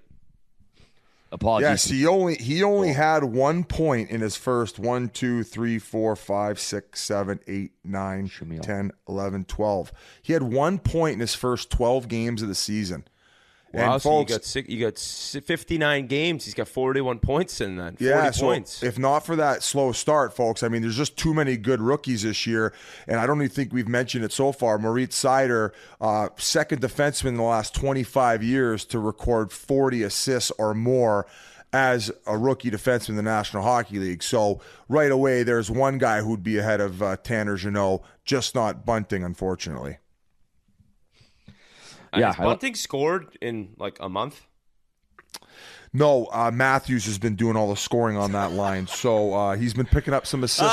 This friggin' guy can always pick something. Folks, I just want you to keep in mind, it's a tight race. It's probably not going to be Bunting who wins it, although he gets my vote. Four power play points of 57 points. He's not getting power play time and still putting up those numbers. That has to take into consideration a few years off his age before you cast your mental vote. So we'll leave it at that. I think we got some more things to move on to. Actually, I think we're going to get to our interview with Craig Rivet soon. But first, the Buffalo Sabres, they set a record this year, Biz. How fitting. We stroked him off last week, so I guess we got to go back to the reality. How fitting that you morons that were all over me when Toronto lost to Florida on the 5-1 comeback. Like, you were piggybacking off of all the Florida Panthers' success, and you guys had went on a little bit of run, and then I played tummy sticks with you because RJ, you guys finally sold out the building. You couldn't sell it out to rip on Eichel, but you could sell it out for RJ, and it just so happens the following podcast, you losers set an NHL record going 11 seasons in a row without making the postseason. Ha! Oh, and take folks, it away, Whit. And folks at home, take it away. They still have won a playoff series more recently than the Toronto Maple Leafs. Whoop-de-fucking-do. Whoop-de-fucking-do. I mean, what do you mean whoop-de-do? What would you rather? Like the last playoff series win or the last 12 years ago? Holy shit. Why don't you whip out the Pee Wee Championship jacket? Maybe your high school varsity jacket where you can live in your glory days. Ryder's already wearing it. Mush. Wait, if I'm not mistaken, the Sabres have also been to 2 Stanley Cup finals since the last Stanley Cup for the Leafs. How many they won? Hey, listen, like Biz brings up like that tweet went crazy viral. Like, yeah, like they haven't made the playoffs in 12 years. It's pathetic. But RA, unbiased, like what organization is better? Like the Sabres. In the last 30 years, like who's better? Honestly. Wait, what do you mean? Who's better? In the last 30 years, who's better, Buffalo He's or Toronto? confused by how stupid your question was. No, I just wasn't. Yeah, I wasn't. Geez, that. It's okay to be confused by the stupidity. Because you either have you have Toronto making it pretty consistently, but never doing anything, and you have Buffalo who had some awesome teams and went to a couple cup finals. I would say also another. Hey, you know who else Eastern has Conference sustained finals. excellence like that? The Buffalo Bills. 4 fucking trips to the finals, no rings. It's a Loserville. They should rename Buffalo Loserville. I'm going to win a Chiclets Cup there. I'm going to fucking get so banged up on Pink Whitney, and then before I leave town, I'm going to take a shit on Chippewa Street, and I'm going to rub every one of you fans' nose in it who decides to show up and maybe fucking address me face to face. But you don't have the balls to I sign will up for the bail Chiclets. out anyone. Actually, I'm not going to say that. Yeah. Even Craig Rivet was on his heels about the Jack Eichel situation and agreed with me on everything I said about how he was mistreated there. And you're going to hear that coming up. Even he was put into a mental pretzel. And the only thing he could fucking throw back at me was the 4 a.m. bar tab calls that maybe Eichel was involved in a couple times for personal reasons. I feel like you should respect a city that's bars are open till 4 a.m. too. But I do respect it. You would have had an I extra do 2 respect hours. it so they could drink away their sorrows. It actually matches the same amount of time the Bills went to the finals and couldn't pull it off. 4 a.m. and 4 fucking Super Bowl appearances. Bunch of losers. Loserville. Can't wait for Loserville, USA, RA. That could be trouble. 4 a.m. last call. Oh, yeah. I'm more worried Oldest about guy on the security. podcast be the only one still out then. Go figure. What do you think of the Sabres, Grinnell? I'll have my wood smelling salts with me. Don't worry. What's Grinnell think of the Sabres? Maybe we could get a little bet going. You could be our gambling mule to where if they don't make the playoffs for another take your 11 headphones years. out and I'll tell them what you're going to say. That's how well I know you. I love the city of Buffalo, and anywhere we're going, I'm a fan of. And thank you, everyone, for saying hi to me on the street. Go Bills, go Sabres. Go ahead, G. I love the great people of Buffalo. I think they're great, hardworking, blue-collar people. But that Sabres organization is a joke. There you go. Welcome to shit. I guess I was incorrect, G. Oh, my God. Okay, we're going to sell out the roller division now. You better work on. Hey, you should skate that 31 miles because you're going to have guys coming at your fucking knees. Maybe I'll send you over to my trainer so you can work on your breathing and your balance and resetting your pelvis. No, I'm Team Buffalo. Like I said, the people are great people, hardworking people. They're awesome, and they work hard. They know the game of hockey, but the organization's just a joke. And it's good that you guys are going to hear firsthand from a former captain as to why you guys are such a joke. So I guess without further ado, welcome to the podcast, Craig Rivet. And all you Loserville losers, kiss my ass. All right, Biz, but first we want to let them know that this interview is brought to you by Game Time. Game Time is the new exclusive ticketing partner of Barstool Sports. They're the only ticketing company that Barstool Sports uses to buy tickets, and you got to check them out. It was created by fans for fans. Game Time is a new ticketing app that makes it easier than ever to score last-minute deals on sports, concerts, shows, and they guarantee the lowest price. If you're like me, you like doing things spontaneous, Game Time app is awesome. They cracked the code on how to score deals on last-minute tickets. Ever dreamed of sitting behind the glass or maybe front row balcony? Well, it's possible with the Game Time app. The biggest last-minute price drops can be found on the seats you thought you could never buy. The purchase process takes just 2 taps and 10 seconds. And once you buy your tickets, they're delivered directly to your phone, no printer needed. The app allows you to easily share tickets with friends via text so you can get into the game seamlessly. I had a couple guys hit me up on Twitter this week. I gave them the code. I think they got some Blue Jays tickets. Hopefully you guys enjoyed the game, didn't pay too much. So skip the hassle and enjoy the moment. The best part, you get $20 off your first purchase. So download the Game Time app, go to the account tab, create a login, and redeem the code Chiclets for $20 off your first purchase. Terms apply. Check this out again. Last-minute tickets, you can't beat it. Game Time. Go check it out. Now enjoy Craig Rivet. All right, before you throw it over, I just want to congratulate the Sabres on playing really good towards the end to playing yourself out of a better draft position, you fucking idiots. Oh, I can't wait to fucking get to Buffalo. Yeah, Fuck this guy, Buffalo. Either. This guy's a piece of trash. We'd like to welcome our next guest to the show. This fearless and rugged defenseman played 16 NHL seasons and 19 professional seasons after Montreal took him in the 3rd round of the 1992 draft. After a dozen seasons with the Canadiens, he played in Buffalo, San Jose, and Columbus, racking up 992 regular season and playoff games. And these days you can hear him and his co-host, Andrew Peters, definitely not being shy with their opinions on the After the Whistle podcast. It's a pleasure to welcome to the Spittin Chiclets podcast, Craig Rivet. How's it going, my friend? Doing great. Super happy to be on with the boys. This is like it's like the Holy Grail. This is the pinnacle of my broadcasting or whatever career podcast. That's if we're the pinnacle, that's pathetic because we're a bunch of scrubs and we just finally had to get. Not as pathetic as the Sabres, but pretty pathetic.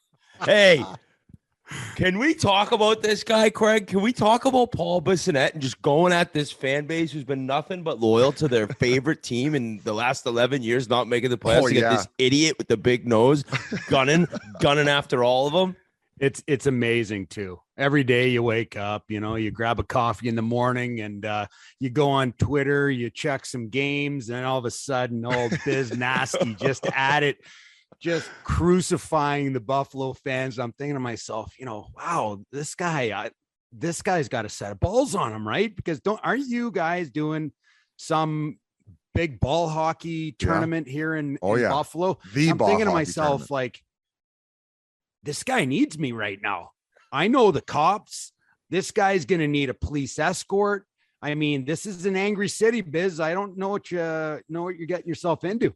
I got a security team that's going to be coming with me because I know you Buffalo Sabres and the fans are used to throwing cheap shots. So I'll have a set of eyes on all the fans and all the weirdos cruising around Chippewa Street. But it's going to be a great time, and who knows? Maybe you could put a team in yourself. Maybe a bunch of Buffalo Sabres alumni could kind of try to teach me the business and maybe represent your team. And who knows? Maybe you guys will be fortunate enough to make the postseason because I know your guys' team hasn't done so well since you were captain of the team. That's the last time that the Buffalo Sabres have made captain was when you came in and you had to save the franchise. Well, at least for 1 year. Oh my God. It's true. Like, the team has not made the playoffs since I retired. And that was a decade plus ago. It's ridiculous, but it's been some tough times here in Buffalo. There's no question about it. I mean, this is you guys know how big, the Buffalo and the Sabres fans, they love hockey. I mean, they're passionate like you wouldn't believe. We sat here, this fan base for the past 10 plus years and watched playoffs without our team in it, and it's been tough, but starting to see some signs of turnaround here and, brighter days ahead. Going to say, but you had a few smiles in the last few weeks. I mean, they had a pretty nice march. You had the RJ ceremony. That was pretty awesome. You must have been there, right? I was not there, unfortunately, but listen, I mean, when I'm not at the hockey rink with my boys, those weekends are spent at the gymnastics, with my younger daughter. But I'll tell you right now, RJ's a special guy. If you guys had an opportunity to just be around him, he is just a special person and one of the most recognizable people that'll ever go down in the history here in Buffalo. That's for sure. Going like through this year, and obviously it's been a long time, like you mentioned, with the struggles, but it certainly seemed like everything kind of changed. And now, granted, these are games that are a little easier to play in when you're out of it. But when Eichel came back and the team got the win and the crowd was going nuts, like that kind of did get this group a little bit even more together. And all of a sudden they're firing all cylinders. Like, would you say that might have been kind of a rallying cry for the team? Well, I think it was certainly a game that was circled on the calendar. That's for sure. Eichel was basically the face of the franchise since he came here, 6-7 years ago. He was supposed to be the savior, right? And that was a game that was certainly circled. But the team struggled at the start of the year. There's no question about it. And then a couple weeks before the Vegas game, they had a couple games against the Maple Leafs. Okay. Maple Leafs come in here and they are literally the most obnoxious. I call them obnoxious because, they come in the here worst. The entire Toronto fan base shows up into Buffalo every single year and they spank the Sabres around something fierce. And it's been going on for years, but somehow this god awful team that was not playing real well put a game together and beat the Toronto Maple Leafs 5-1. And that was, I think, right at the beginning of March. And it was like one of those moments where it's like, wow, holy jumping. That was a great game. And they built off that because they played Toronto at the Heritage Classic a couple weeks later. And everybody's thinking the Maple Leafs are going to murder the Sabres. And we all know what happened in that game. Another strong showing. And it just, it's been building here in Buffalo the last month and a half. Craig, going back to Jack for a sec, when exactly did that relationship start to fray? Like when did it start to go wrong? Well, Jack came here as a young guy. He came here larger than life. It was him and McDavid, two of the best, players that have been drafted, 1 and 2 in a very long time. He was a guy that was supposed to be the savior of this city. And this team was not managed properly. I mean, Jack is one player. He's an elite player. I've said he's been one of the best players in the world, a top 10, 15 player in the world for a long time, but he was not supported with the right players. There was not the right guidance, when, GM wise, coaching wise, and player personnel that got brought in was not the right group. When you say it's circled on the calendar, do you mean for like the fans, or do you mean for even like the players and ownership or whatever like that? Because I feel like the players that are currently there, at least most of them, didn't really have a hand in how all this went down and how frustrated that Jack became with management. And I mean, I'll even date it back to the Ryan O'Reilly trade. That was horrible. You guys took a massive L there. And at that point, you got to think he's thinking like, man, I've been fairly patient so far. And then all of a sudden they're going to trade away our best player for a bunch of guys who haven't, didn't end up sticking around. And I think he had a right to start to get frustrated, and maybe some of the body language that was pouring over that fans became frustrated with. I mean, he had a right to be frustrated. He did. I think early on, Jack and his body language, he was an 18-year-old kid. He didn't know how to deal with the media. I don't think Jack was used to losing. He was a Boston kid, grew up and just shredded the game of hockey. He was a super high-end talent, always playing up levels, always being basically one of the top kids of the entire age group. And what happens is over time, you guys know this, you guys have played on bad teams and you've played on great teams. And, great teams, good teams find ways to win. They usually have veteran leadership, all this kind of stuff. Well, Jack was not surrounded with the right group. Okay. He needed help himself. And, when you watch every single year, you're in last place or third, worst team in the league, it starts to wear on your psyche. Every year you're told by the management, go home, work hard, be prepared for the next season. And the next season rolls into another season and another season. And then you have Jack Eichel that watches Ryan O'Reilly get traded for basically nothing. He goes to St. Louis. He wins the Conn Smythe. He wins the Selke Trophy and a Stanley Cup in 1 year. I'm sure that Jack is sitting there going, what the hell just happened? I want that program. Yeah, I want that program. And, I think Jack gave it a couple more years. And then it was just like, 5 years in, things deteriorated. And he was just like, I'm done. I need to be moved. So in those 2 years, did you personally see any changes that would have maybe, had a change of effect on him and maybe the way that he felt about or the organization? Or are you in full agreement that at that point you're like, yeah, even me as a player with what he was providing to the organization, I would have been at wit's end with it? I mean, you've been vocal about him. 5 years in listen, I'm vocal on some personal reasons. Okay. What I say about Jack is things that I have witnessed. Okay. Things that I have heard. This is a small city. I know all different kinds of people in the city, and there's all, I certainly have my opinion, but my opinions are based on personal opinions. And, I like, if we want to get into the Jack Eichel thing, we can do that. But for me, it's like, I look at Jack and he's 5 years into losing. And I don't think that Jack felt that he saw a quick end in sight and just needed to change. And I don't blame him. I don't blame him whatsoever. He went through three coaches, 3 GMs.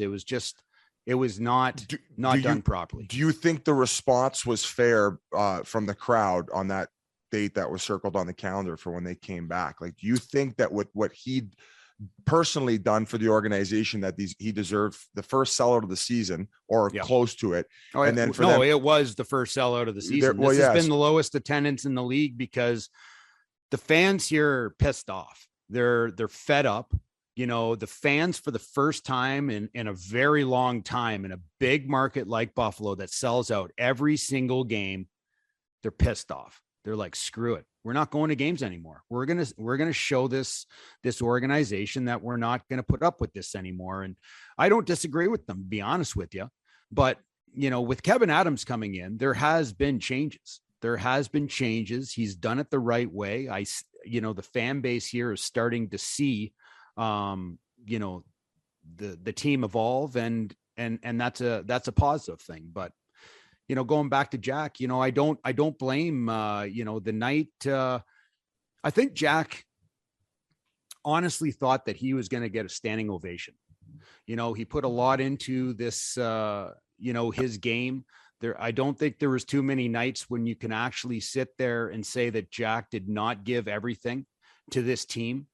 And I think that he was actually very surprised that the fans were booing him.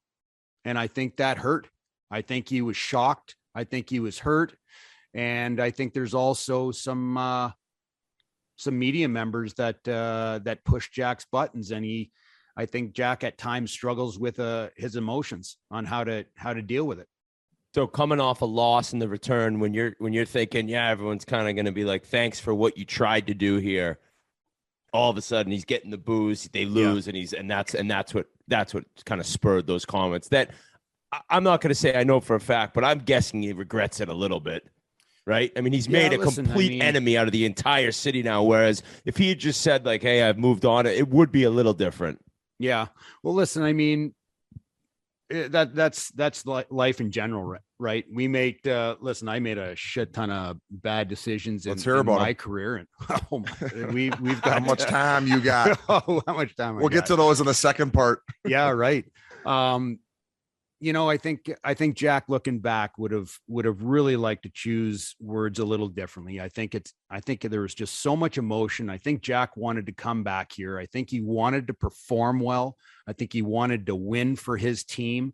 And it was just an emotional roller coaster. He gets traded for Peyton Krebs. He scores the first goal. He's a 20-year-old kid. Okay. Then all of a sudden you have Alex Tuch, who comes in and scores the third goal to make it 3-1. And, I think Jack was pissed off. He's a competitor. There's no question about it. He's a very, very competitive kid.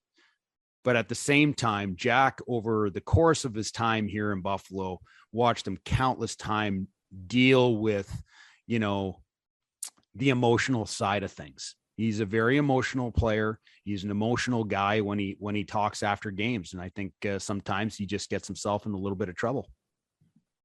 Right. What was the reason for the team just not let him get the surgery he preferred? Like, was it loyalty to the doctors? Was it an ego thing? Why did they just let him get it? I don't know. Okay. That's I can't answer that question, but I'll tell you this. I think when you look at it as former players that have played in the game, I think Jack did the right thing. Okay. I'll tell anybody that. I think Jack did the right thing. I think us players, no one's going to tell us what to do with our body, because we're the ones that are going to have to deal with the shit after we're done the game. I mean, we've all been through this. We all have issues, you think that once we play all this time in the NHL and how demanding it is on your body, that all of a sudden you just finish the game and everything's fine. No, there's multiple surgeries that follow. I just had a surgery on my knee 3.5 months ago just to continue to clean it up. I always have issues. And you got to take care of yourself. I think Jack did the right thing by holding out. It probably went longer than expected because Jack's making $10 million a year, and there's only a certain amount of teams that can fit him under their cap, right? The brightest spot for me in the Sabres this year, no doubt, has been Tage Thompson. And I see this kid. He's enormous. His shot is one of the best shots in the league. Like, are we looking at a future guy, 30 to 40 goal scorer? Like, this doesn't seem like a flash in the pan to you. And I know you mentioned that they didn't get much in return, but wasn't he part of that deal, the O'Reilly deal? He was. And but at the time it didn't look well, like listen, much. I mean, when you go back to the trade and you're looking, like, we ended up getting 4 players in the trade. One guy quit halfway throughout the season and says, I hate this team so much that I'm quitting and leaving like an insane amount of money on the table. And there's a few other players that were just like, lower end third line guys. And then Tage Thompson at the time was a first round draft pick. But after half a season in Buffalo, they ended up sending him down to the minors because he was just struggling so much. And this is the first year that we've actually seen Tage Thompson come to life. I mean, he's 24 years old. He's 6'7". He's 220 pounds. It's taken this guy. He looked like Bambi when he was 20 years old. He was just very thin, just needed to grow into his body a little bit more. But, you watch him. He's got great hands. He's got a great shot. And the interesting part about it is he was put at center this year. I mean, hasn't played center. I can't even tell you how long. And Don Granato just said, we're going to try this guy at center. And it's worked out very well for the team. You just mentioned Don, like, obviously he's done a good job of getting this group to play for each other. You get videos of him talking either before or after the game. And like, what other reason would you credit this turnaround? I mean, obviously Tuck coming in, being fairly somewhat of a hometown guy. Like, what other things are you seeing where you could see some positivity actually going forward past this season, not just the end of the year and the doldrums of before playoffs, and kind of doing what Edmonton and Witt did for all those years? Yeah. I mean, I think the first and foremost, you're looking at a group of players. A lot of them are really young. Okay. They don't even know what the hell's going on in the league. Like Peyton Krebs is just, he's made the Sabres. He's happy to be here. Dylan Cousins is only a year and a half into his, playing career. And you can just go on and on and on. Samuelson, Rasmus Dahlin, there's a young group. Okay. My biggest thing is, this group wants to be a Buffalo Sabres. They want to play in Buffalo. Alex Tuck grew up when he was a kid in Western New York and in Syracuse, and he loved nothing more than to come with his dad to Buffalo and watch the Buffalo Sabres play.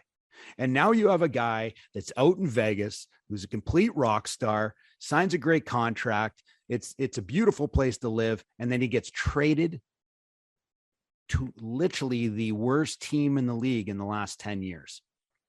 And he loves it. He loves being a Buffalo Sabre. And I think that is the transition.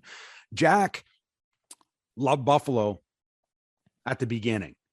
Jack through the middle, through the end was like, get me the hell out of here. And he just needed a change. It was the same as Rasmus Ristolainen. It was the same as Sam Reinhart. And look what he's doing in Florida right now. I mean, there just was so much losing with the old group, and they're great players, but they needed a complete overhaul. They needed a complete change. And now they've got this young group that every single guy loves to play here.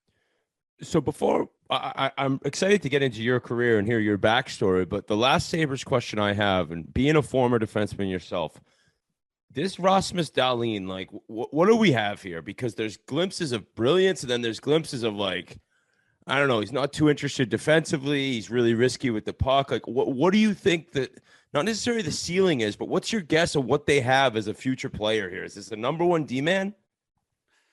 Well, you know, Whit, I'm going to tell you this. You're if you've watched him, you probably have a better idea because you were more of that style of defenseman, more of an offensive guy and a liability. Yeah, you got there before I did. Yeah, listen, I mean, there are glimpses of like holy shit, and then there's glimpses of holy shit, that was terrible. But what's happening right now is he's really started to come on this year in particular. He had a few outings at the start of the year that defensively he just, was starting to struggle. His awareness in his zone. They've done a lot of work with him. They understand that his mindset offensively is super elite. Like I mean, watching him move the puck out of the zone and his skill set is absolutely ridiculous. His offensive abilities are there, but I think the Sabres are looking at him like, do we want a second pairing guy that we're going to play 19 minutes a night? Or is this a guy that's going to be a 25-minute a night guy and we can play him in all situations? I think he's going to be kind of like a hybrid in between. I'm not sure that he's going to be a guy that's going to be on the penalty kill. Maybe like a Klingberg. Yeah, absolutely. Like he's going to be a guy that eats tons of minutes. He's going to play against other teams' top lines. He's going to be on the power play. But when it comes to penalty killing, they're going to leave that to probably Owen Power, who recently just signed with the Sabres just a couple hours ago, and then Mattias Samuelsson, this kid just came in this year and he is an absolute stud. If you tell him to Venmo Grinelli a few bucks, he cost them what a couple $100 on that Michigan game. All those high-end prospects, guys getting paid under the table, couldn't pull one out in the semifinals against Denver. Now, wait, you mentioned the last question about the Sabres. Hey, I'm actually happy that they're starting to turn things around because it's time that they eventually at some point make playoffs. And I'm hoping it's the next few years with this nice young crop. I just want to ask you quickly about the Pagulas. Was part of the issue maybe too much control from ownership when we all know that, although these people have talking about stacks, they got a fucking stack, Grinelli. And sometimes, people who have had that much success in all businesses, they want a little bit more control when in reality they don't really know anything about the business. I know you personally, I think, had a bit of a muzzle on you, or they tried to put one on you based on your old radio show maybe or podcast, and you had to leave that. Was that a major part of the problem? Is that kind of not happening as much anymore, and will that lead to more success for the Sabres?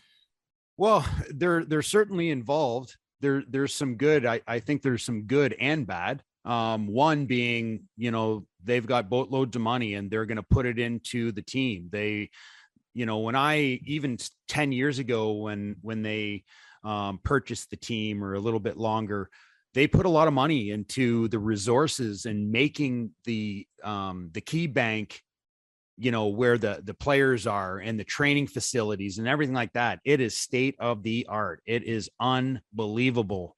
And they wanted to put money into this team. They have certainly not been shy to pay guys.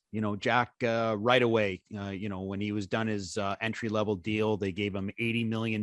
He was one of the highest paid guys in the league.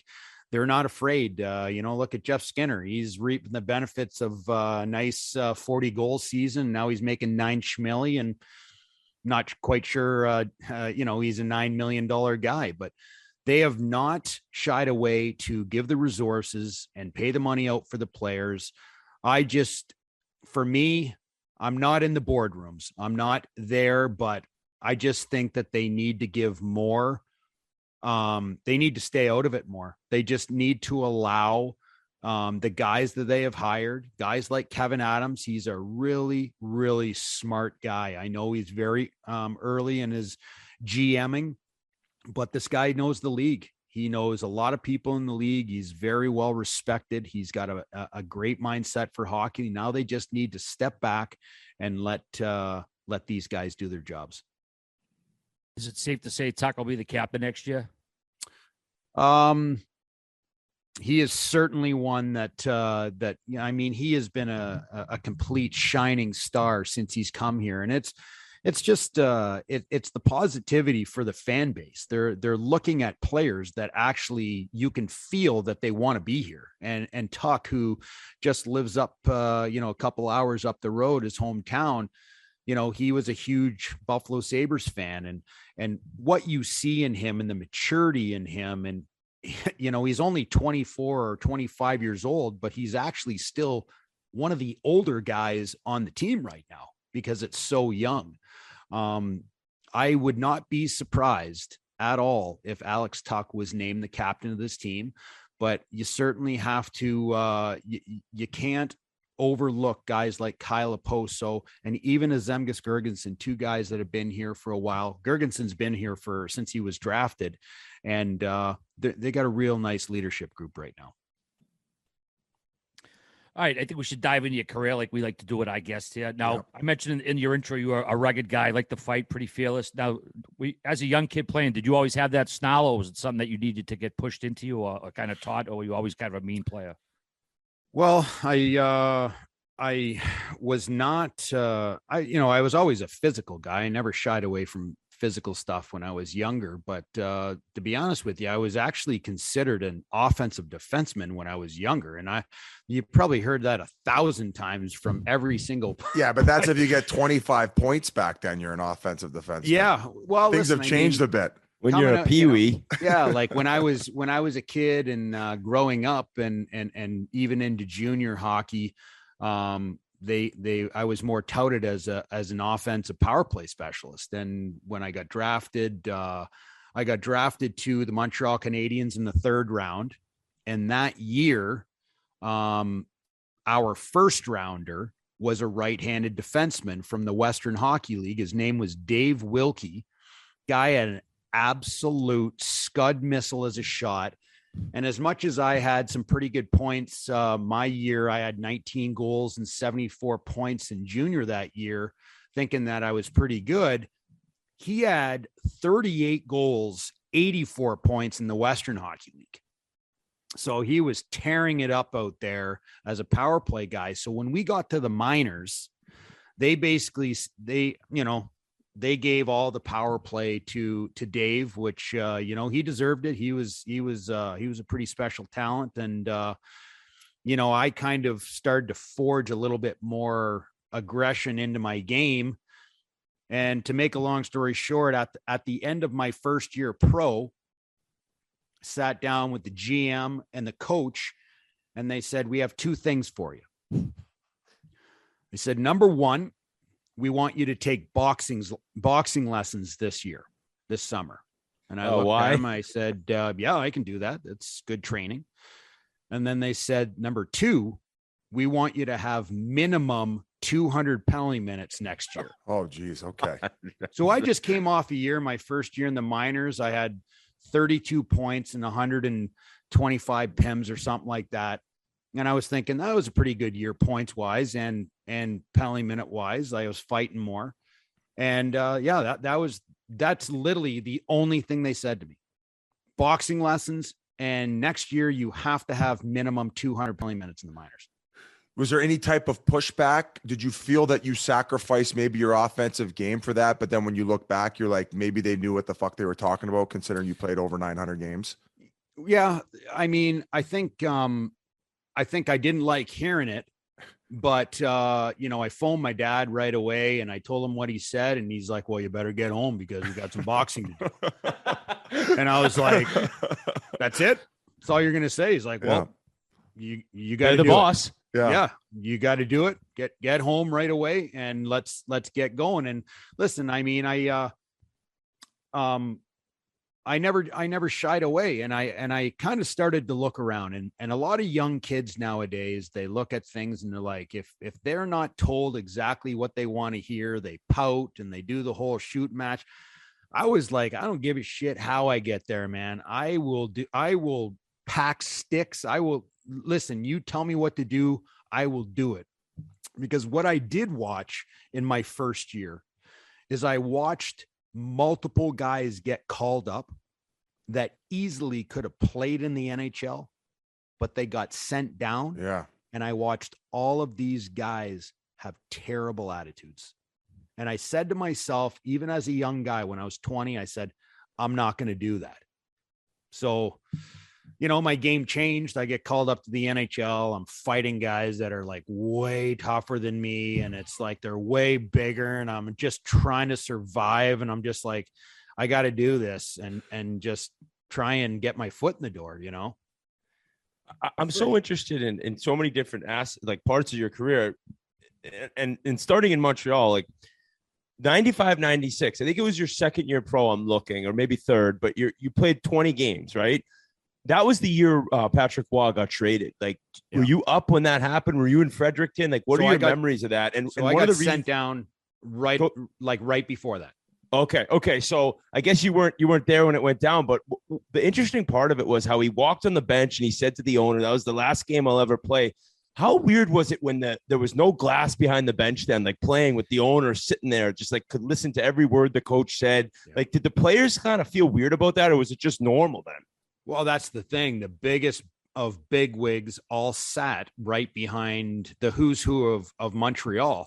And that was the old forum back then, right? That was like, there's ghosts and goblins in that building there. That's it was pretty impressive. But, thinking back to that, with my short stint that I had with Patrick Waugh, he was a scary, scary guy to be around.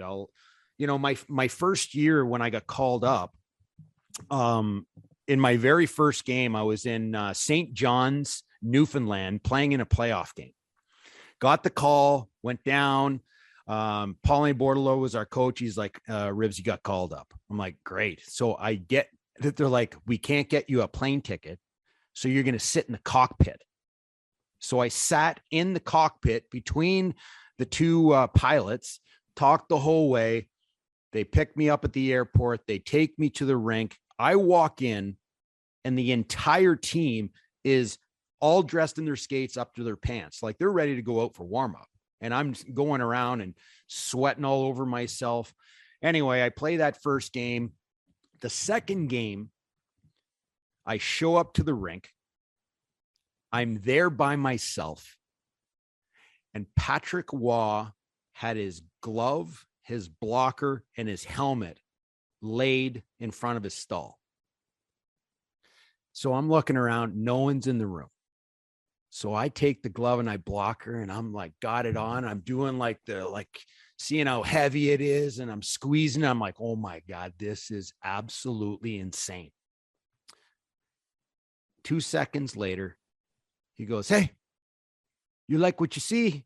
You like that? They feel good? I'm like, oh, sorry. He's like, no, try it. Keep, do what you got to do. And I'm like, oh, this is great. And so I give them back and he puts them back down and he looks at me, goes, don't ever fucking touch my stuff again. I've never said a word to him. I've never talked to him. Even though I played the game the day before, back in the cockpit, not time once to go back down. I've never been more ill being at a rink in my entire life because I was like, I'm done. I touched the God stuff and I shouldn't be touching this stuff. But we talked about the fisticuffs already. I would say probably your most wild one online is the one between you and Brian Marchment. Is that the one that you look back on and you're like, fucking rights? That's a fighting clip. Yeah. Everybody knew Brian Marchment as being one of the most physical, nasty, dirty players in the league. He was a nightmare. He was a nightmare to play against. He was scary as shit, because he's fought all the toughest guys in the league. And for me at that point, I remember playing in Toronto, and I'm from North Bay. So I'm like 3 hours straight north of Toronto. I've got people there. I know every single one of my buddies at home is glued to the TV and they're going to critique every freaking bad play I make. And I get into a scrum, just like I was just going in there to kind of help out. No real urgency or anything, but there's some chirping back and forth. And all of a sudden, bam, I just got suckered. Busted my nose. So I go to the box with Marchment, and I'm sitting there bleeding like a stuck pig. And I was thinking to myself, like, I can't let him do that, like. So we ended up going as soon as we got out of the box, and I was just thinking I was scared as shit. This guy's as tough as nails, the old grizzle vet. And, we just kind of threw down and did what we had to do. And it was a great fight. And the amazing thing, the best part about that game, that fight, was Ty Domi in the next period came up to me and he goes, "What a great fight. You're a tough kid." And I'm thinking to myself, awesome. Thank you so much, sir. Thank you. But it was a good fight. It was a good fight. Did you line that one up in the penalty box? Like were you mad about how he bopped you? So you're telling, hey, fuck you, we're going here. Absolutely. Yeah. You know the way it goes. And the waiting, you get a little nervous too. Well, that's the thing. I my nose was all bleeding and everything. And, I lost my marbles in the box. I'm like, we're fucking going. And then all of a sudden now I'm sitting in the box for not 5 minutes. It's like, the 2 minutes that I sat in there felt like 10 minutes. Cause I just asked Brian Marchment to fight. And I was like, that's not a good idea. You just screwed up. The only other scrap I want to ask you about is the wrestling that was going on between you and Saku at the hotel. Is that that was one that Terry Ryan told me to tee up for? Shit, man. I was hoping Saku's going to kill me. Like, he's a pretty quiet guy, eh? And we were going to take that one to our graves. But then I got into radio. And, sorry, Zach. Then you got to kill some air. Yeah. I need a story. Listen, I mean, Sack and I were roommates for many, many years together, just like brothers. We came in when we were kids, and this is when we were pretty old at the time, to be honest with you. But we had a playoff game in Carolina. I think it was game number 3, or actually could have been game 1 or 2. I don't even know. Game number 2. We went for the morning skate, went back to the hotel. You know the way it goes. The pregame meal, that's you live for that. Just crushed everything. And right away, we're upstairs. We're in Carolina. You remember the hotel where you had the bedrooms at one end, and you had the couches and the other end. So we had our system. Been doing this a long time together. I always dressed in the bedrooms and hung my suit and stuff there. He was in the far room, and we could see each other talking to each other, and we're, good 20 feet away. And in the middle of all of that, middle of the 2 rooms, was obviously the washroom. So, after pregame meal, you got to do your business, right? So here's the thing. We're talking back and forth. We're both cock and balls, nothing on. And all of a sudden I see this little guy, his light bulb clicks on, and he knows exactly what we're both thinking. The same thing. We both got to hang our dump before we go for a nap, eh? And he starts thought you were going to say sprint. something else. And I'm going to tell you this, he starts sprinting down the hallway, and I gave it my best, and he beat me as he turned the corner of the bathroom. And I absolutely fucking blew him up. Like, I mean, one of the best hits I've made all year in that season, and obliterated him into the toilet bowl. Now, all of a sudden, we're both standing there naked. The water is shooting to the ceiling, man. There's water pouring out. I mean, it is pouring out of our room. And I'm not a wizard on, how to turn off the water and shit. So he looks at me and says, "Go and phone Reinben," who was our trainer at the time. And I said, "I'm not phoning you, phone Reinben." So he ends up leaving the bathroom and starts to walk and turn the corner. And soon as he turned, you couldn't even see his ass. His ass was covered in blood. Like, it was like, I'm not talking a little stream of blood. His entire ass you could not see because it was that bloody.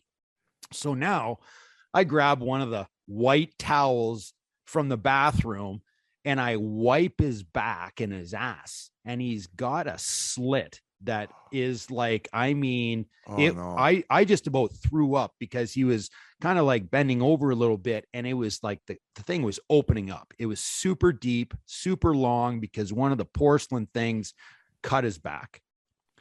So we get the trainer upstairs, Ryan Ben. He turns off all the water because the entire room is completely flooded with, no joke, probably 2 inches of water. Oh my God. He says to Saku, we got to take you to the hospital right away. So they go to the hospital. I have to move rooms because the room's flooded. It's now 3:00, and I usually leave to go to the rink at 4. So I'm packing up all Saku's stuff, all my stuff, moving to another room. And, now I'm sitting on the bus, and our rule for the playoffs was everybody's going to ride together. So I'm thinking to myself, Saku's not back yet. Saku's not back yet. So the coach yells up and says, is everybody here? And I was like, no, Saku's not here. We leave. We get to the rink.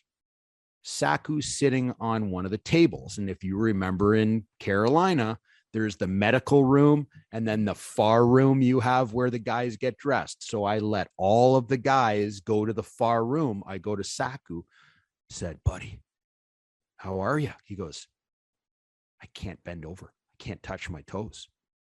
He goes, I have like 30 or 40 stitches in the inside and stitched it up. Nobody knew about this. He finished, he played the game that night. He couldn't even move. Okay. And I think he was one of the top scorers in the playoffs at that point. And he didn't play a couple games after that. And we lost the next 3 games and got knocked out by Carolina, who went on to win the Stanley Cup.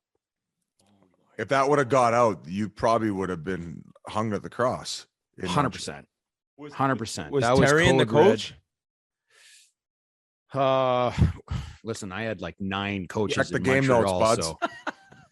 So. Check the game notes. I had every French coach come through that city. So like, was there, like, was he pissed off? Was something you guys just kind of laughed about? Like, you know what? It's something that was pretty serious. Like, you have to understand the city of Montreal and what hockey means to the city, and how that would have gone over if it would have gone out. It would have not been good for either Saku or myself or the medical staff or anybody, right? Trying to cover it up. But we walked away from that and we said nothing. I mean, I went probably a good 8 years without ever talking about it again. And then, Andrew Peters and I I told that story, a couple years ago on our radio show. And yeah, I mean, some of the things that we stupid shit that we did when we were playing, you shoved to the back of your mind, and that was one of them. But holy shit, that one took a turn for the worse. I thought it was going to be more of a fun story. It wasn't until the blood and the toilet water was fucking rummaging through their core. Guy, you got to understand, like, we're playing in Montreal. You guys know this. I mean, you're kids. Like, you're I think I was 28, 29, 30-year-old at the time. We would get into the room with Saku, and I always have the bed that's closest to the window, that's closest to the drapes. He knows this. We've been doing this for years, but this all of a sudden now, this one trip, he's going to decide he's going to take the fucking one by the window. No. So we literally got in a fight. We were supposed to go to dinner. We got in a fight. I got him in a headlock. Okay. This is after, I'm not kidding you. This is shit going down. We're still in our suits. And I put him in a death lock, and we both fell between the wall and the bed that was only about half a foot. And I had him there for 45 minutes in a headlock, and he wouldn't give. Like, this is like the shit that that, like thinking back, like what the hell is like two kids, in a playpen, but he's a great guy. I mean, he is the ultimate warrior. When he got to the rink, completely different guy. Craig, I want to go back to you mentioned the French coaches in Montreal. We've talked about it on the show a bunch. Like, are you surprised they still essentially reduce their potential pool of coaches by only getting a French guy? Are you surprised they still do it after all these years? Yes and no. There's a culture there, the French language, and if you're in Montreal, it's English. Okay, if you move 10 minutes outside of Montreal, they do not want to speak English. And if you go 30 minutes, 40 minutes outside Montreal, they don't speak English. They don't speak English at all. It's only French. And it's, I think it's something that they want to continue their culture.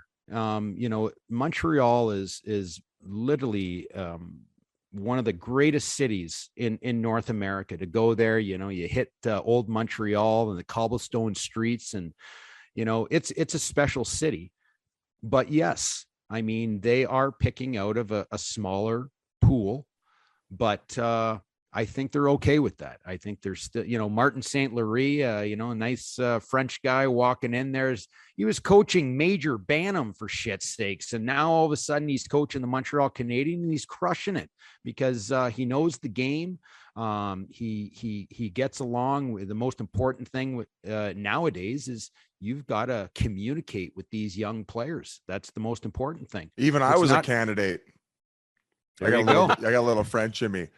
Hey, speaking of French coaches, the 1 year you were there, you guys had 3 head coaches at one point: Jacques Demers, Jacques Laperriere, and then Mario Tremblay. So when you say you've been through all the French coaches there, how many do you think you had in your tenure there?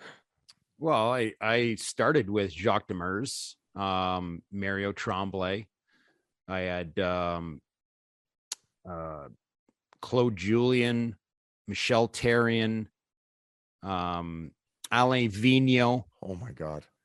Guy Carbonneau, Bob Gainey. How many is that? Where are we at? We're getting there. Too many. Yeah. Who was your favorite of the whole bunch? Like, who was the one who you thought really embraced your role, really like where you felt you flourished under him? Well, they were all, it was all different because, I was getting at them at different stages of my career. So, when you're a rookie, you're treated pretty much like a piece of shit back then, and you're just trying to survive. And then as you get older, every training camp, you seem to kind of gain a little bit more respect. I really liked, be honest with you, they were all great. I would say that Michel Therrien was one that I really liked. Michel. And this may raise a lot of eyebrows for a lot of people, but Michel Therrien was a communicator. He would call you into his office and he would sit you down and he would just say, "Hey, how are you doing?" I'm like, "Okay, I'm doing well. How's your family doing? How are the kids? Krista's doing okay? Yeah, okay. This and that. Okay, that's it. Just wanted to see how you're doing. Anything to add? Nope." So, well, I'll say this. Sorry to interrupt you. And tell me if you disagree. You were the style player that he really respected and enjoyed coaching, right? Like, you played hard. Like, yeah. You must have seen some guys similar to me in terms of a little soft, little turnover prone, things like that. And it was a little different towards those guys, I would say. But guys like you who would fight and be willing, he really did respect them maybe a little bit more. And I've also said, too, he was a good coach. His message wore thin after a little while because of his presentation to a lot of guys. Yes, but in terms of, game, coaching the game and getting a game plan, he's good. Yes, I would agree with that. He's very hard. He certainly wants physical, and he likes that style.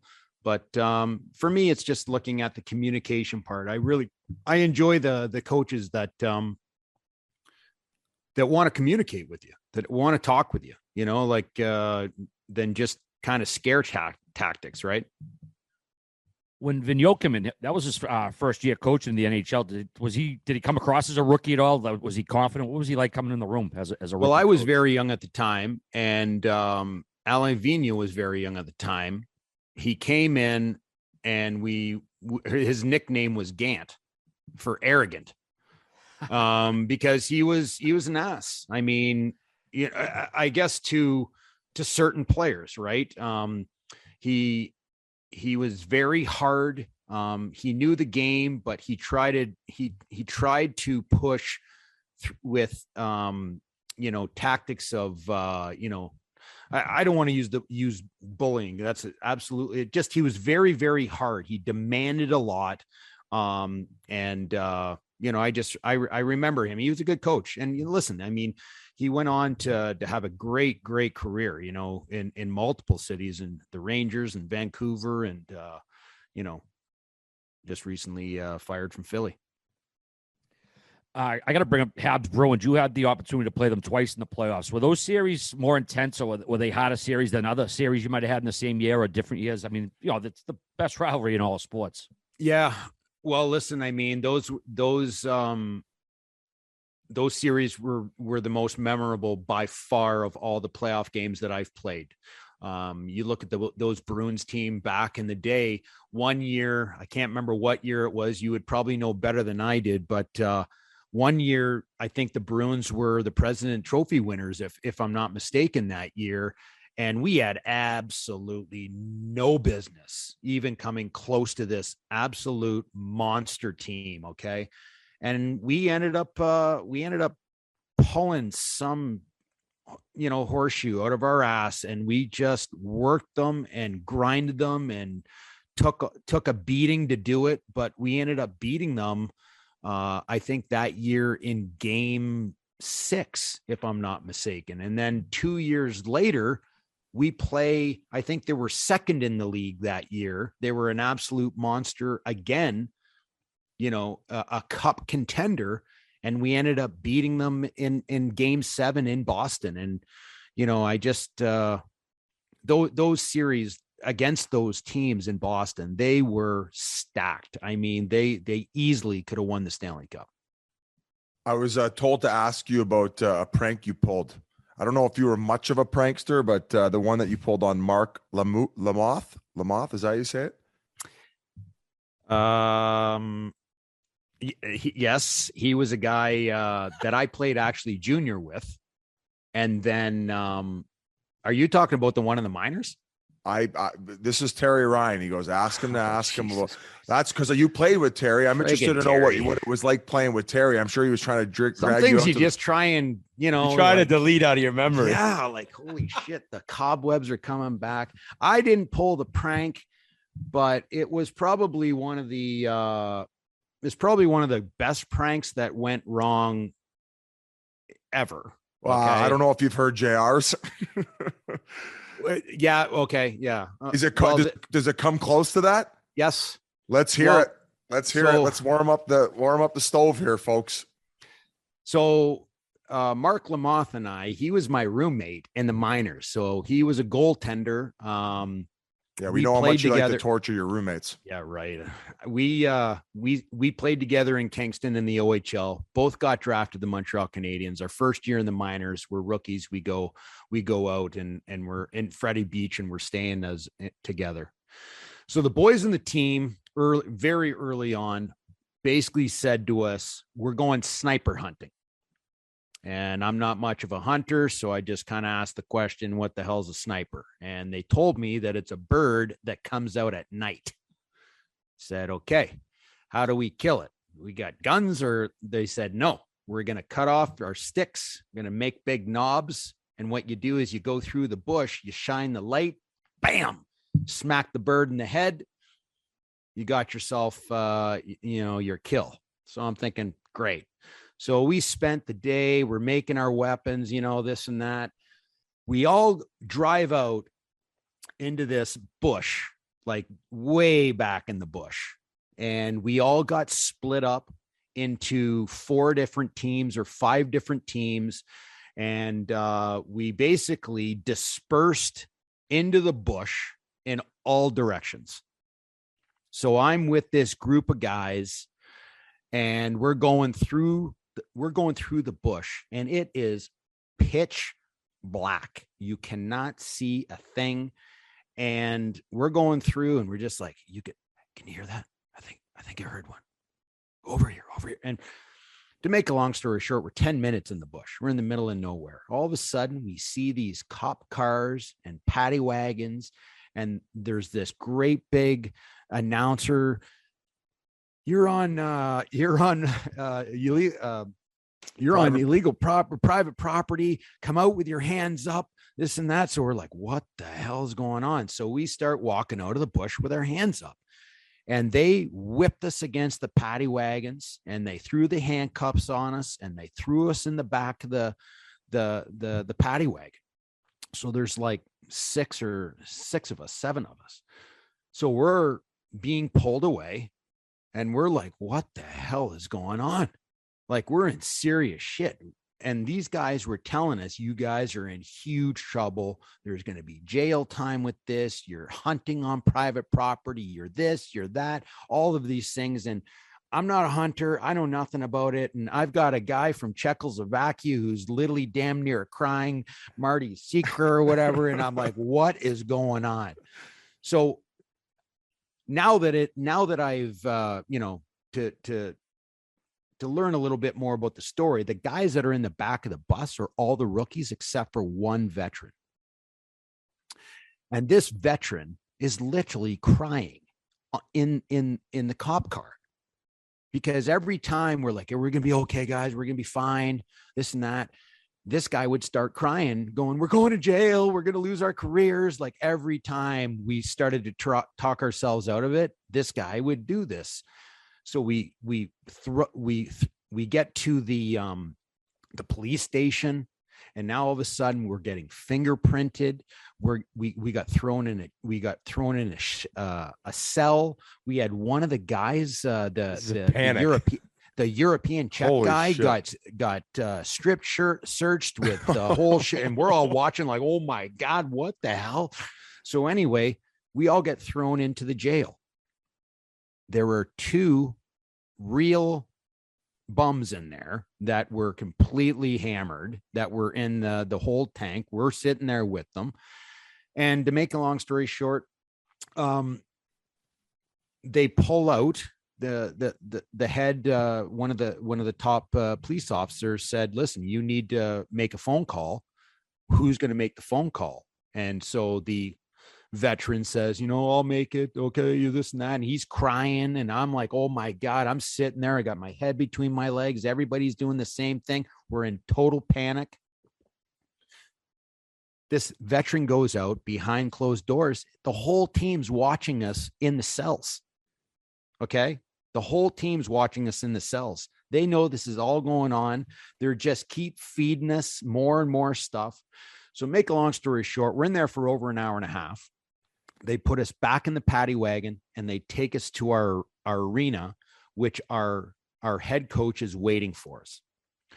So one by one, so we're the seven guys are sitting in the room, and I'm got my head between my leg, and I'm just like, they have our bags out. Oh, they have our bags out with our stuff in it, because the trainers got called in. They're packing our bags as we're sitting there. One by one, you're going in to talk to the coach and the two police officers. So I went in, and they basically just said, we got lawyers that are going to try and help you guys, but listen, you're probably not going to get jail time, but we can't guarantee it, but you're definitely cut from the team. Oh my God. So go pack your stuff, and we'll fly you out in the morning. So I walk out, and I've got my head down, and I'm just distraught. I don't even know what to say. So all of a sudden, my buddy, my roommate, Mark Lamoth, goes in. He's told the same thing, told him that they cut him. He's done. His career's done. He'll never play again. Might have jail time, this and that. He walks out of the room, and there's great, big, huge industrial steel doors that are literally about 2 inches thick. And he, bam, smokes the door.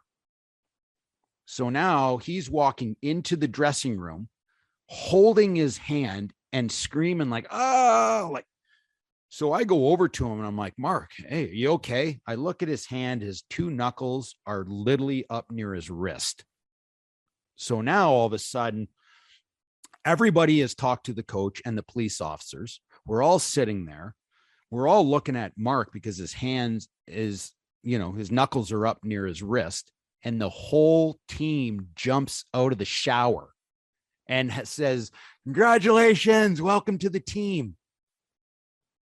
Meanwhile, we're all sitting there looking at our teammate that has 2 knuckles that, are not where they're supposed to be. So it kind of went wrong, but it was looking back at the whole entire situation. It was one of the greatest experiences I've ever been through, looking back at everything, the emotional roller coaster of literally, a 20-year-old man almost crying multiple times over a 5-hour period. And, it just got, that's an unreal orchestration as far as selling it and getting everybody involved. Like that is, I can't even tell you how well it was done. Yeah, but they've been doing it for years. It's been a tradition for years, and it's gone so well. And the police out in Fredericton were a part of it, and it was actually a really well done, and it was a lot of fun.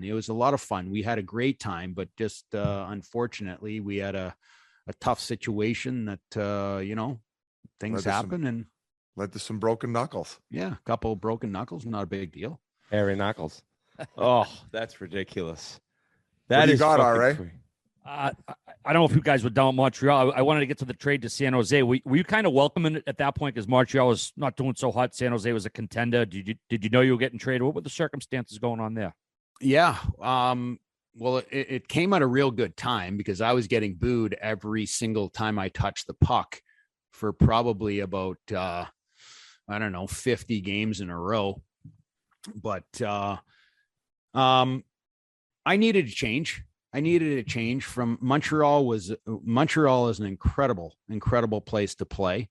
But it's probably a place that you might want to just play 5 years and then have to move on because it's demanding. I mean, the city is infatuated with this team. The love for this team is incredible, but it wears you down. I mean, you go out, you can't go to dinner, you can't go to a movie with your wife or girlfriend. You will get bombarded there.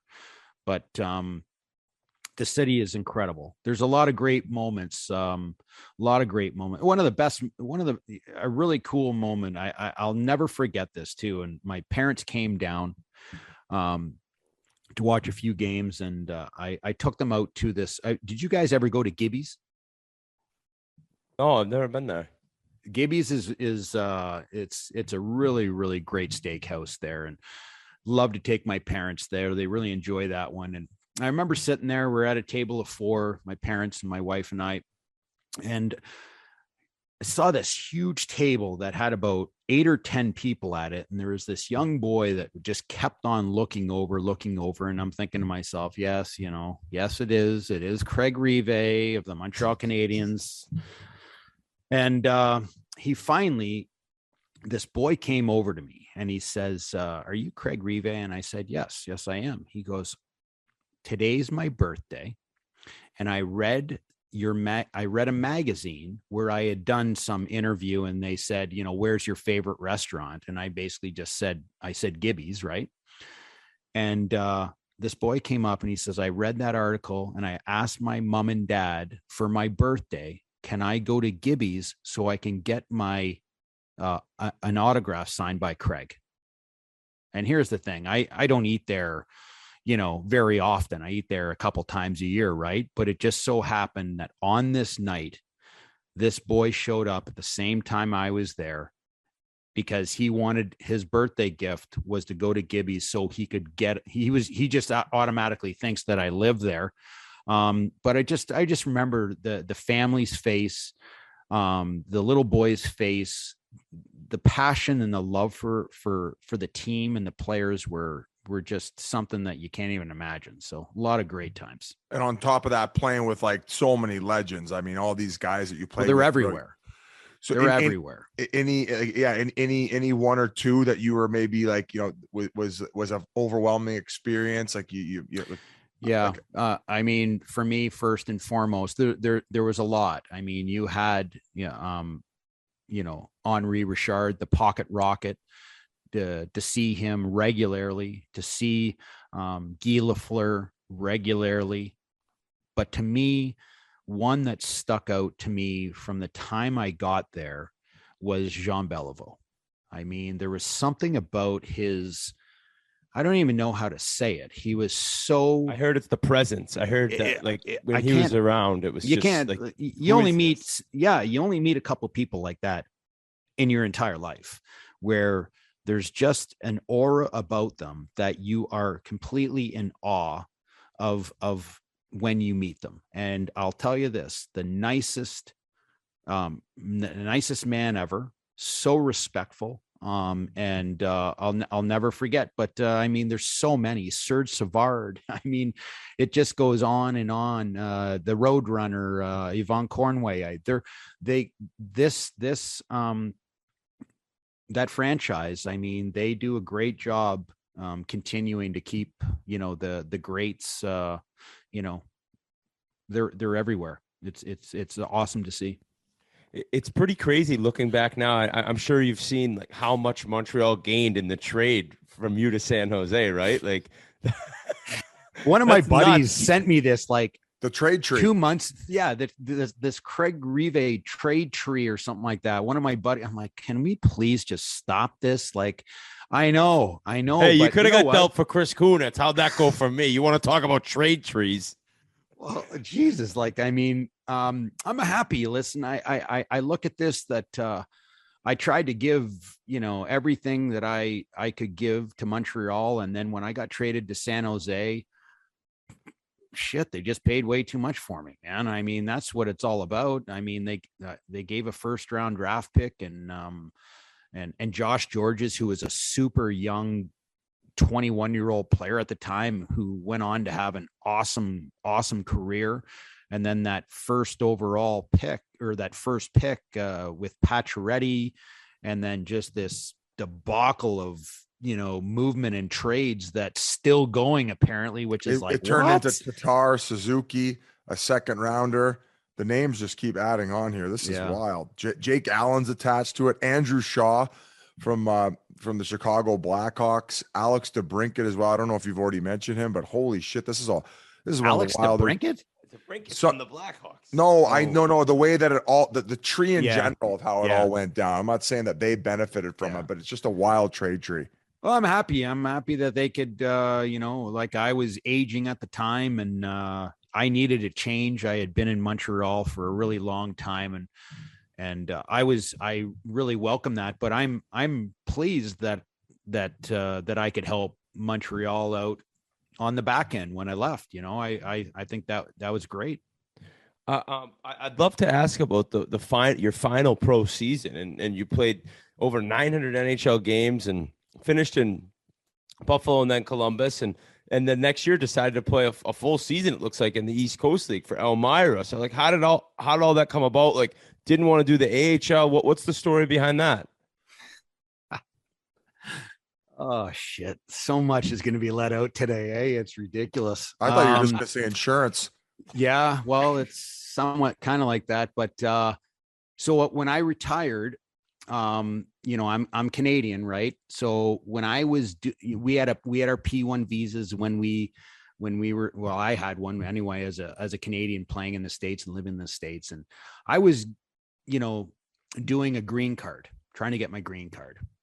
And I was very, very close to getting it. But anyway, I ended up retiring at the end of the year. I knew I was done. My body could not handle, mentally or physically. I just couldn't do it. So I had a great 6 months. I mean, I enjoyed my summer, golf and boats and beer and you name it. I enjoyed that retirement summer, and I ended up getting a phone call by my lawyer about my green card. And this was September 29th. She says to me, and she knows nothing about hockey, like nothing. She says, you need to play another season. And I was like, this is 6 months of like just crushing my body. And I said, no, that's not going to happen. She goes, no, you need to, or we have to stop your green card and it's going to take 3 to 5 years to do it all over again. So I said, what? So she's like, you just need to play one more season. I'm like, well, I can't play one more season. So she's like, you just need to play pro hockey. So I ended up phoning my agent up and I said, listen, Pat Morris was my agent. And I said, Pat, I need a contract. And he just started laughing his head off. And I said, no, I'm actually serious. I need a contract. And he's like, okay, I'll make a few phone calls. You can go play in the minors somewhere. And I said, no, I said, the minors is way too good for what I am looking at. I can't right walk. Yeah. So anyway, to make a long story short, the closest place to Buffalo where I live is Elmira. So they said that they would take me. No one knew why. I show up. I haven't even unpacked my bag. I open my bag in Elmira to skate for the first time in 6 months. I've got 20 rolls of tape. I've got laces. I've got extra skates in there. I haven't even opened my bag. I get on the ice and I skated on Wednesday by myself. So all the players on the team were standing by the glass watching me just skate around shooting pucks. I was exhausted and I didn't even do anything. Thursday was my first practice with the team. And then I played Friday, Saturday, and Sunday. The first time I'd played 3 games in 3 nights in 16 years, 17 years. And I'm going to tell you, I loved it. Loved it. So most fun season. My agent's telling me, he's like, listen, you got your contract. He goes, just fake a groin and just go home and, you know, you'll get your card. And I was just like, no way. This is like, I'm loving these guys. I'm like, they're looking at me like I'm just some absolute, like I've got gray in my beard. I'm like guts hanging out. And I'm looking at all these young bucks that are coming out of college. They're 22. Like, I'm like, this is the greatest thing ever. You're like, I can't wait to knock you off the shitter. Yep. So I ended up playing that full year. My wife was furious, and it was an incredible year with an awesome group of young guys that let me come in and just be part of the team. And you know, the coach when I got there calls me in and he looks at me, he goes, "What are you doing here?" It's the first question he says to me. And I just said, "Oh, you know, I love the game. I don't want to give it up. I just want to have fun."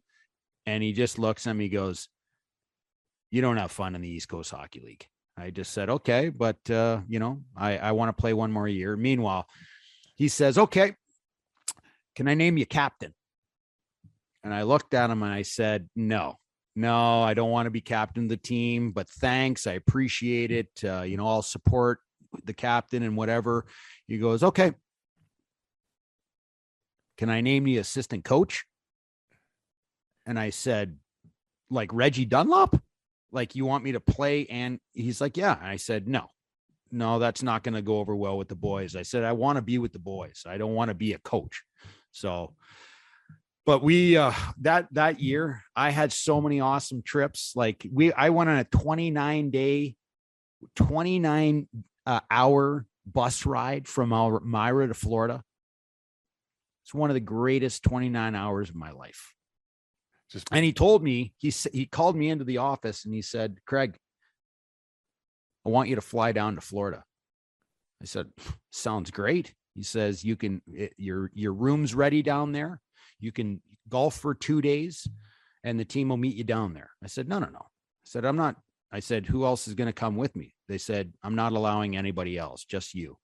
I said, well, I'm not doing it. I'm going with the guys on the bus. And he goes, Craig, it's 29 hours. That's probably because you stole all their money and cards. Pay for your green card. Hey, pay for your green card and all the lawyers' fees off all the boys' pocket change. What a debacle that was. Oh, yeah. How many fucking beers on the way down? I was drunk 3 times. I was drunk 3 separate times. And I'm not joking. I passed out first one and woke up, 8 hours later, started again. It was unbelievable. It was such a blast. These guys were rock stars. Well, speaking of getting pops, we're going to be at the Chiclets Cup July 22nd, 23rd. Just maybe. I'm not saying Biz is alive for the game. I'm not saying you need your green card, but maybe if you get some balls and you want to throw a team in and represent all the Buffalo Sabres fans and that whole city, maybe we could talk about it. Maybe you can kick off the old sneakers, get the knee pads on, the slash guards, and you could put in a team. Maybe Whit'll coach your team and you guys could be part of the Buffalo Sabres crew. Anybody else you think would be on your team? Like, would Barnaby play? I don't want Rob Bray because he'll cave my fucking face in, so he's not invited. Listen, old Razor, he wouldn't be able to run longer than 30 seconds. Perfect. Put him on your team. He's gonna be a coach. But I think I think I can round up a few ringers. Grinelli, let's go, buddy. Let's go. Round them up. Chiclets Cup, July 22nd. Can you let me know when you're getting in? Exactly, time, date, airline. No, I'm going to have, because there is just going like to Sid need. does. Sid's got a fake name when he checks into the hotel. I'll be doing the same thing. I might even actually stay in Welland while I'm in this tournament and just cross the border. You're just going to helicopter in for the game with security and then right out of town. Yeah, with the fucking SWAT team. So there's a few other guys bouncing around there. I'm drawing a blank here. The goalie, Martin Biron. Yeah. He could be your tendy. So yeah. So thank you so much for joining us, pal. Looking forward to seeing you in Buffalo, and maybe we'll even hit the links when we're there. Absolutely. Thanks for having me, guys. It was great. Yeah, hey, great talking to you. I really appreciate it. Looking forward to this summer seeing you in Buffalo. Yeah, let's do it. Thanks, anything you want to finish off with? No, but let me tell you, I've thoroughly enjoyed your little golf videos. Are you taking lessons? You're getting better. No, I'm off. I hurt my back, so I've been on the IR. We got to get this guy healthy. And if you want, and since we're looking to film in Buffalo, if you want to grab a golf partner, game on. I got you. Let's do this. Let us know. We'll see you soon, buddy. Okay. All right. See you later. Thank you so much to Craig Rivet. Hell of a career. Great guy. We appreciate him joining the show.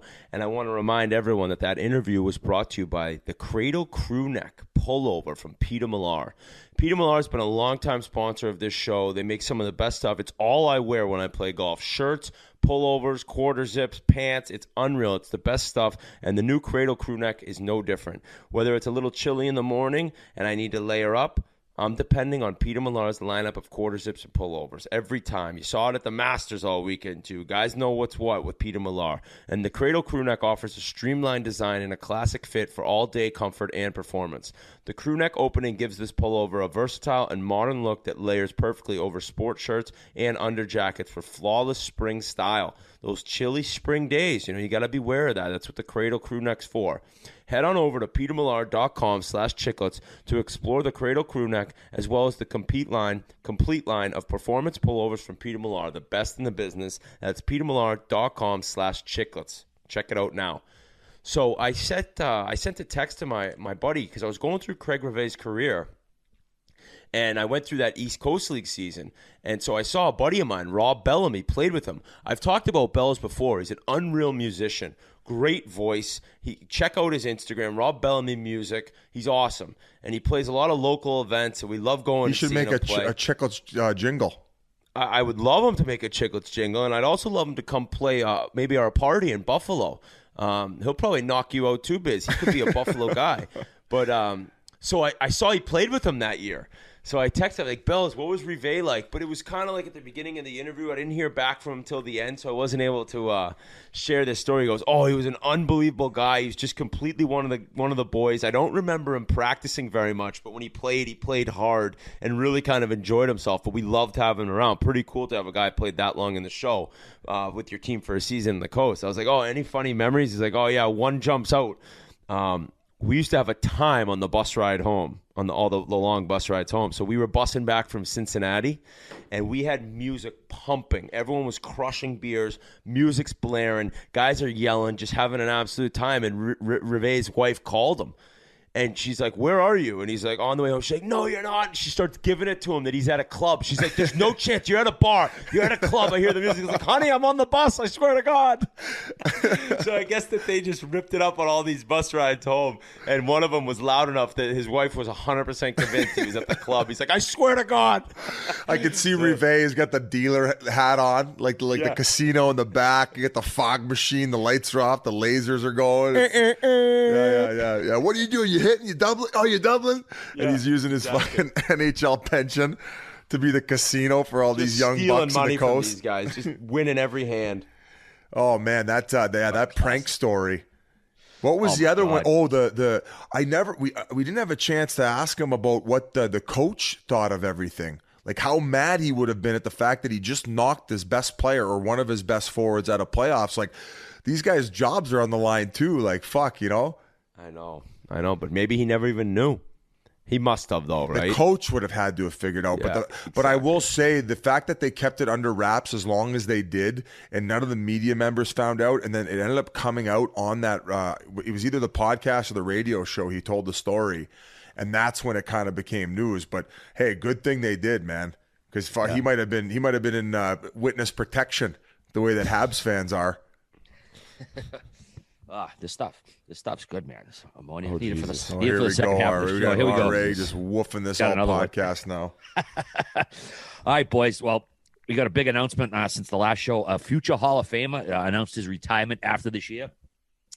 Anaheim Ducks legend Ryan Getzlaf. He's going to retire after his 17th season. The team announced last Tuesday. He's the Ducks' all-time leading scorer in the regular season and playoffs. Only 11 other guys have captained the same team for 10 years and scored 1,000 points. He's one of 13 guys with 2 Olympic golds and a Stanley Cup. He's also won a World Junior Gold and a World Cup Gold. 88th all-time on the NHL points list, 51 on the assist list. There was a clip of Corey Perry. I think we should roll that. Corey Perry, a hard guy to play against, Bean Bassett out there, but he also showed us offside talking about Getzlaf. Go ahead, roll that. He's meant everything. We were drafted together. We came in together. We didn't live together, but we might as well have. We did everything together when we first came in, and to see what he's done at organization, to put his stamp on it, and to finally call it a career, it sucks, but things come to an end. I couldn't ask for more from him because he got me to where I am, and he made a lot of passes, and I put him in the open net. Getsy, everything that you've done, like I just said. From a family man to a close friend, congratulations on a great career, and good luck with everything. I mean, it just shows you how much Getzlaf meant to his teammate. He was emotional in his press conference as well. Whit, you obviously played with him. We're going to go to you for first comment here. I'll tell you what. You know what perfectly describes Ryan Getzlaf is something that just happened about a day or two ago. And that was in the game in Carolina, and Svechnikov was running around and running some guys over, really just kind of playing a physical, hard-style game. And Getzlaf, who's announced his retirement, went out and on the next faceoff was in his face saying, let's go, calling him out. And he ended up kind of really causing a stir because over near the board something happened. Svechnikov wasn't willing to fight him. But it's like that's a little thing, and maybe obviously there's a million better things Getzlaf's done in his career, but it just shows like this guy is a competitor. A killer on the ice, somebody who would do anything to win, and no matter what, even in a game that doesn't matter as his career's winding down, is still willing to fight somebody who he thought took some liberties on his teammates. So I've said it before, if this guy played for the Rangers or in the East Coast, he'd be talked about way more. He's going to be in the Hall of Fame no matter where he plays. But when I think of the Anaheim Ducks, I think of Ryan Getzlaf. And I think a lot of people may say career or Solani, but for me, maybe it's because I get to play with him and see what he was able to accomplish. It's Ryan Getzlaf. It's like Has there ever been, and I've talked about Saskatchewan before, when you think of a hockey player from Saskatchewan, do you not think of Ryan Getzlaf? Yeah. Just a big old fucking farm boy that'll fight anyone, sick hands, a great teammate with a great dry passer, sense of humor. a giver. Just a giver. Like the whole friggin' province, the best people in Canada. And this guy's no different because as much as he joked around, and he had a great demeanor about himself. He always, he'd have the flip-flops on, super laid-back guy off the ice, chirping everyone, funny guy. Oh, yeah. Dry sense of humor, like I just said. But then the game would start, and it was just the switch flipped. And this dude was so hard to play against. And I mentioned in a tweet that I sent right after he announced his retirement that the 08-09 the 09 playoffs. I'll tell you, this guy. I've said this before. There's 13 games. We beat the President's Trophy San Jose Sharks in 6 games, and then we lost to a goal with 2 minutes to go in Game 7 to the Detroit Red Wings. 13 games. He had close to 25 points, something like that. He was playing 28 minutes a game, and he was the best player in the league at that point, I thought. And the Penguins went on to win the Stanley Cup and beat the Wings, and part of it was probably the reason the Getzlaf wore the Wings down in the 7-game series they had in the second round against us. So Stanley Cup, 2 Olympic golds, World Junior, World Cup. I think he might have got a World Championship, possibly too. But just what he won everywhere he went. And seeing Perry talk about him really kind of hit home for me because those guys were attached at the hip the whole way. And I think Perry will always think of himself and his own career as not being the same without Ryan Getzlaf. So you rattled off all the big boys. So he ended up winning under 18 gold medal at the World Championship. I played everywhere he went. So I played with him. I got to play with him at that level, and I got to see because I think I'm pretty sure he was invited to the summer one, and it was cool because I got to experience playing with this guy who excelled in a period of time and eventually went off to have a Hall of Fame career, and I got to see a springboard of that, and I got the benefit from it. So I don't know if he was cut or was not invited to the summer camp for Team Canada. I'm pretty sure he was cut. He went back next year. Yeah, whoopsie daisy. Fuck, we would have won it in the semifinals if he would have been on our team. We were like, maybe that was like a kind of like a, what do you call those, like restrictors? They felt bad. Yeah, they felt bad. Hey, if we send this guy, fucking, we might as well just give you guys the gold. But he had a huge year with the Calgary Hitmen then next year. I think he led their team in scoring. They ended up getting beat out after the first round. And if you were beat out in the first round, you got to go to the World Championship. So we ended up picking this guy up. And he ended up being our team MVP, and he was a big reason why. And when you played in that World Championship one, that's when you saw the big boys from the other country. We were playing against Russia, who had Ovechkin. Like, this was a fucking... And Malkin, right? I'm pretty sure Malkin was on the team, but he just wasn't as dominant as what Ovi was at that time. And like, Ovi was also playing World Junior, so he shouldn't even fucking been playing.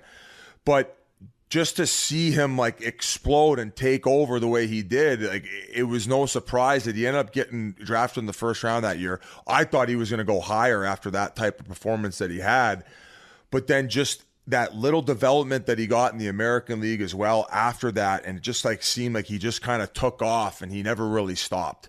And he got to the league running, and as you said, like those years early on of his sheer dominance, especially as a fairly young guy in the league, it just kind of catapulted him to this like insanely successful career. And I mean, fuck, I don't think we win that World Championship if it's not for him. And I got to experience playing with him and his greatness. And I fully agree with you, RA. I think a Hall of Fame career. And then you said the only other guy that you could think of is Solani. I think of Niedermeyer as well, kind of in that Ducks group. Maybe he didn't spend as much time there. He was drafted by the Devils, but I get what you're saying. But as far as like longevity there and the impact, like fucking Timu said he's a Hall of Famer. I think he's a Hall of Famer. And he also he had the chance. He could have gone somewhere else at the deadline last year, or maybe even this year. And, I think he wanted to be a Duck his whole career, and his family's got 1 million kids, and he's a family man. Didn't want to go anywhere. And I mean, I don't know. I think of Getzlaf, and maybe just because of the way he played, I think of Mark Messier, and maybe because they're both bald. But I don't shame. That is not sure. at all, not at all. But do you know what I mean? Little Mark Messier and Ryan Getzlaf. do anything to win, a rough and tough bastard, and silky smooth mitts. So congrats on an unbelievable run, and he is 100% down for a sandbagger, so I'd love to kick his ass on the golf course. Yeah. One other stat, too, Spittin Chiclets alumni as well. We had him on episode 265 back in 2020. He was a great interview, too. Right after the pandemic started. That was one of our early fucking quarantine interviews, so... congrats, Getzlaf, on a great career, and I can't wait to see you again. He's not interested in coaching. He said that it would be a cool experience to be part of building a team, however, so probably greasing the skids for a front office job. I will say I did play with him, too, when he had the frosted tips, like the early day Getzlaf. Yeah, and then obviously we know what happened, but I will say, man, maybe a component as to why he didn't go as high in the first round as I thought, where maybe some of those scouts were just not impressed with those highlighted tips. Gee, what do you think? You think some of the scouts were going him about it, or what? I mean, it was kind of in back then, was it? Was it not? Oh, it was in, because if you look at that photo, I think they were in. Oh yeah. I was thinking about doing it, and somebody's like, "Dude, you will not look good with that." I did it in elementary school. I dyed the front of my hair blonde. It was a tough look. You would have looked like the ramen noodles. Here's my surprise face. You would have been the ramen noodles. It's like the NSYNC effect, right? Like everybody, no one would say it. They were copying NSYNC, but that's basically what it was. Go back. What did G say that he did?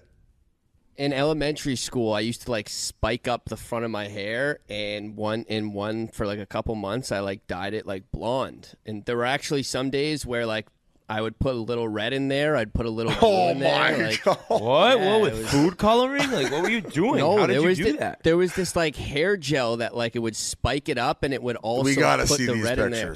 I have pictures. You got pics of this? I definitely have pics of this. So I would rather have you have to do that than drive around Manhattan in hockey gear. That's what Rudy should have made I think it could be a component to this whole him being the our playoffs bet. Mule. Yeah, maybe getting the pictures to surface, and they could print T-shirts from it, or whatever they want to do. Anyway, we can move on.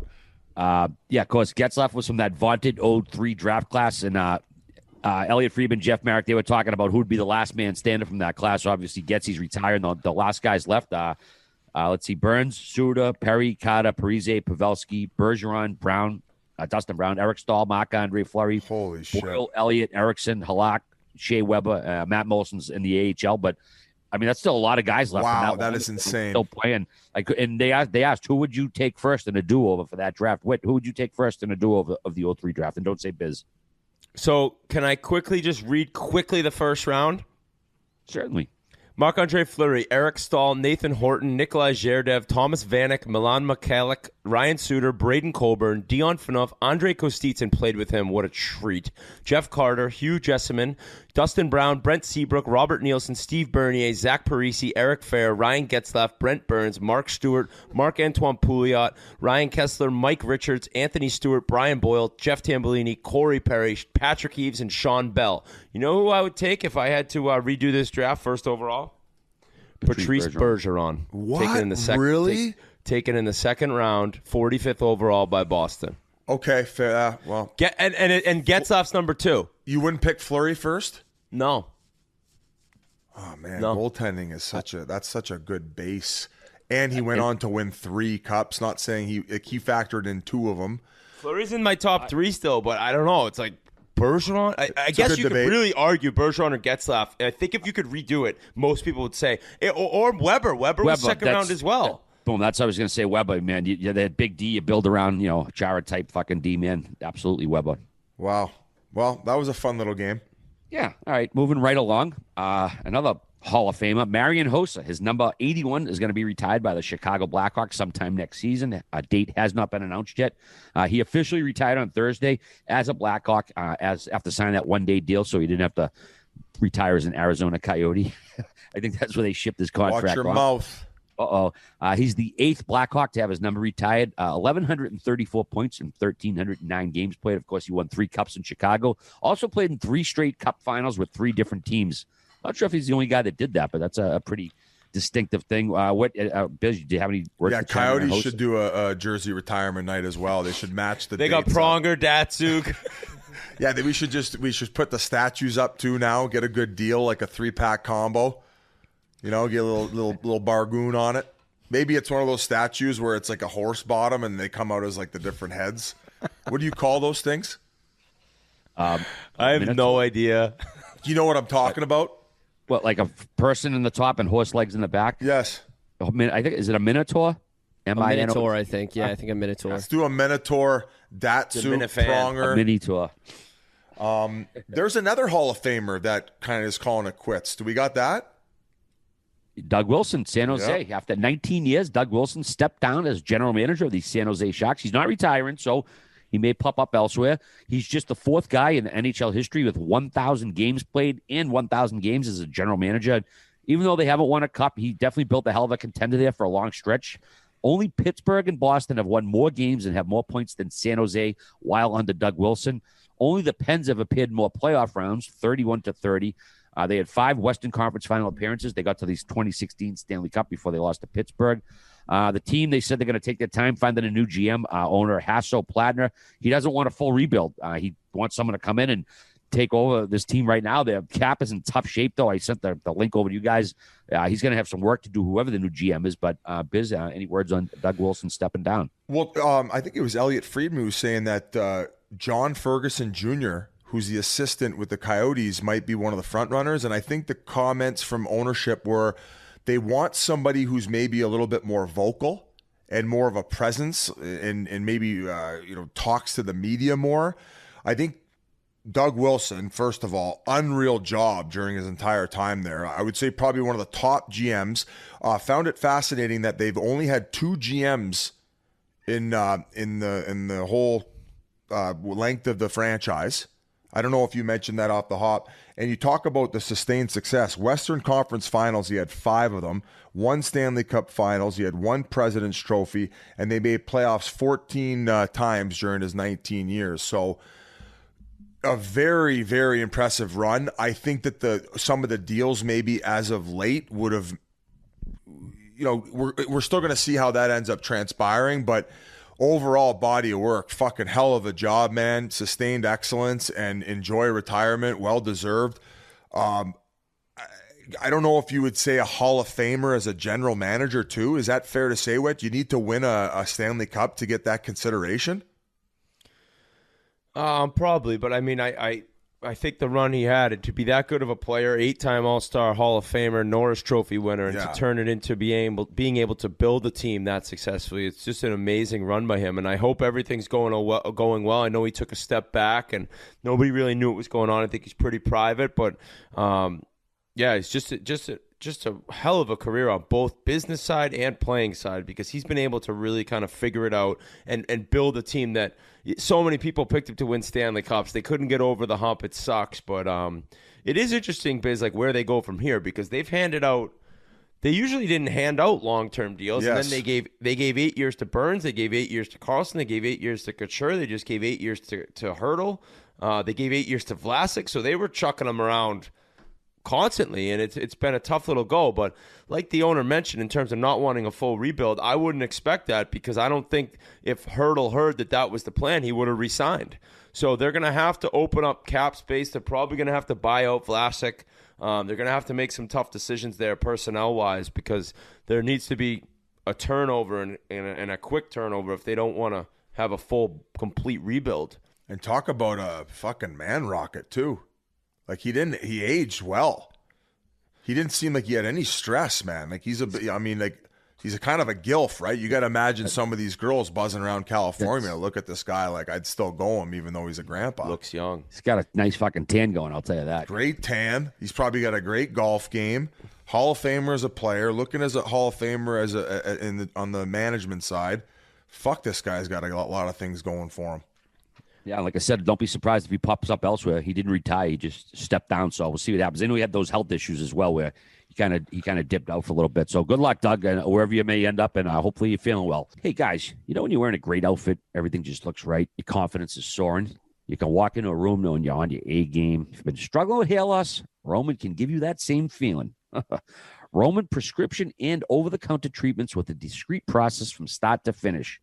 Roman has fast, free shipping, so you don't have to wait to start fighting hair loss. They got me reading this one, huh, G? Science-backed treatments that are proven to help slow or stop hair loss. Check it out and in some cases even regrow hair. Get more confidence from the top down. Visit GetRoman.com/Chiclets today.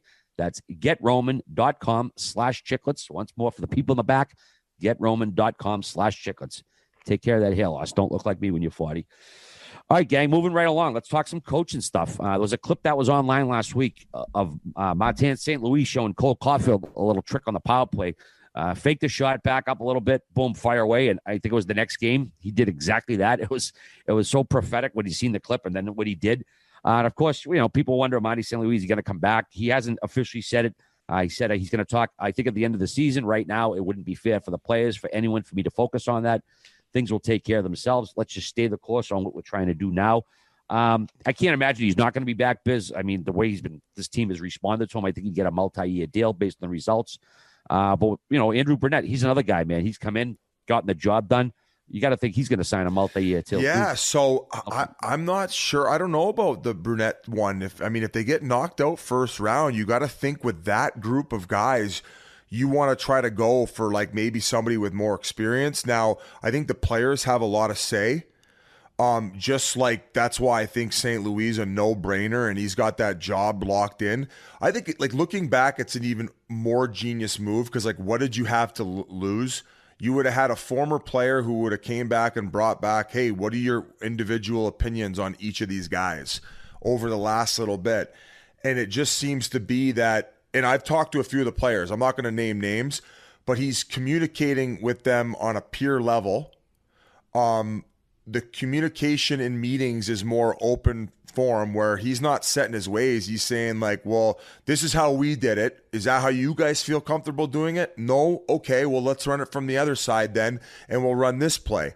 So the players feel more involved, more comfortable, more one-on-one teaching like you saw in that clip. And, I mean, it's remarkable the turnaround some of the players and the team has had and what they've been able to do with him around. And it just seems like it's so much more enjoyable to go to the rink.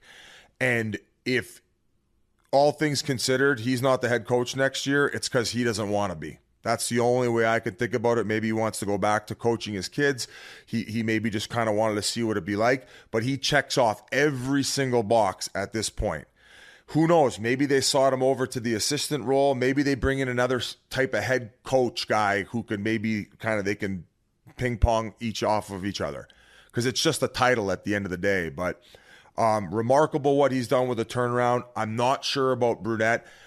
In talking with people, there could be up to 9 coaching vacancies. Like, I don't know. I don't have enough information on the inside. Like, I don't go pick information off like people and say, hey, what's the organization feeling about this guy? Blashill? Is that how I say it? Blashill. Fuck, that one gets me every single time. I've never heard that type of last name. But you got to Canadian name, too. You got to imagine maybe they spice things up and go in a different direction. Let's say Colorado doesn't get to the conference finals. What do you think Bednar is the head coach there next year? If they lost in the second round, what if they lose first round? He might not lose first round. He could be in trouble. See you later. Lindy Ruff. Depends on fashion. But it depends on fashion you're losing. I would say, you know what I mean? Like, if a guy can absolutely, but I'm going over possibilities in which we've seen in the past a little bit that are just not, it's not like it's that far fetched. I mean, if they meet Vegas first round, like who fucking knows, right? Somebody's got to lose. I don't think that Lindy Ruff's going to be back with New Jersey. We got Bonus in Dallas, has no contract. Bonus in Dallas, you probably have like Yo. I would say Yo's probably not coming back.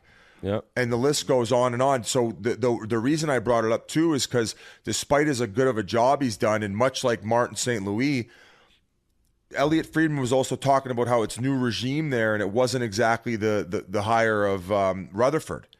And I'll tell you what, if Boudreau's not back next year, I'll be a little bit shocked with the turnaround they had. But I also got to trust the opinion of a guy who's kind of been the quarterback on creating two different types of organizations, Stanley Cup winning championships. He got the two-ripper in Pitt, but before that it was in Carolina. So, boom, there's another one. Anyone else you can think off the top? Dallas Eakins, I don't know if he's going to be secure because he was hired by the previous regime. Pat Robeekson, he might want his own guy. There's another name. There's another one. Mean, Woodcroft's been unreal, but you never know. In Edmonton, it's just there's so many questions. The one good thing is our boy Rick Tocchet. I think he's going to definitely have his option to have a chance to be a head coach again next year. Hey, and I'm sure guys are smart enough.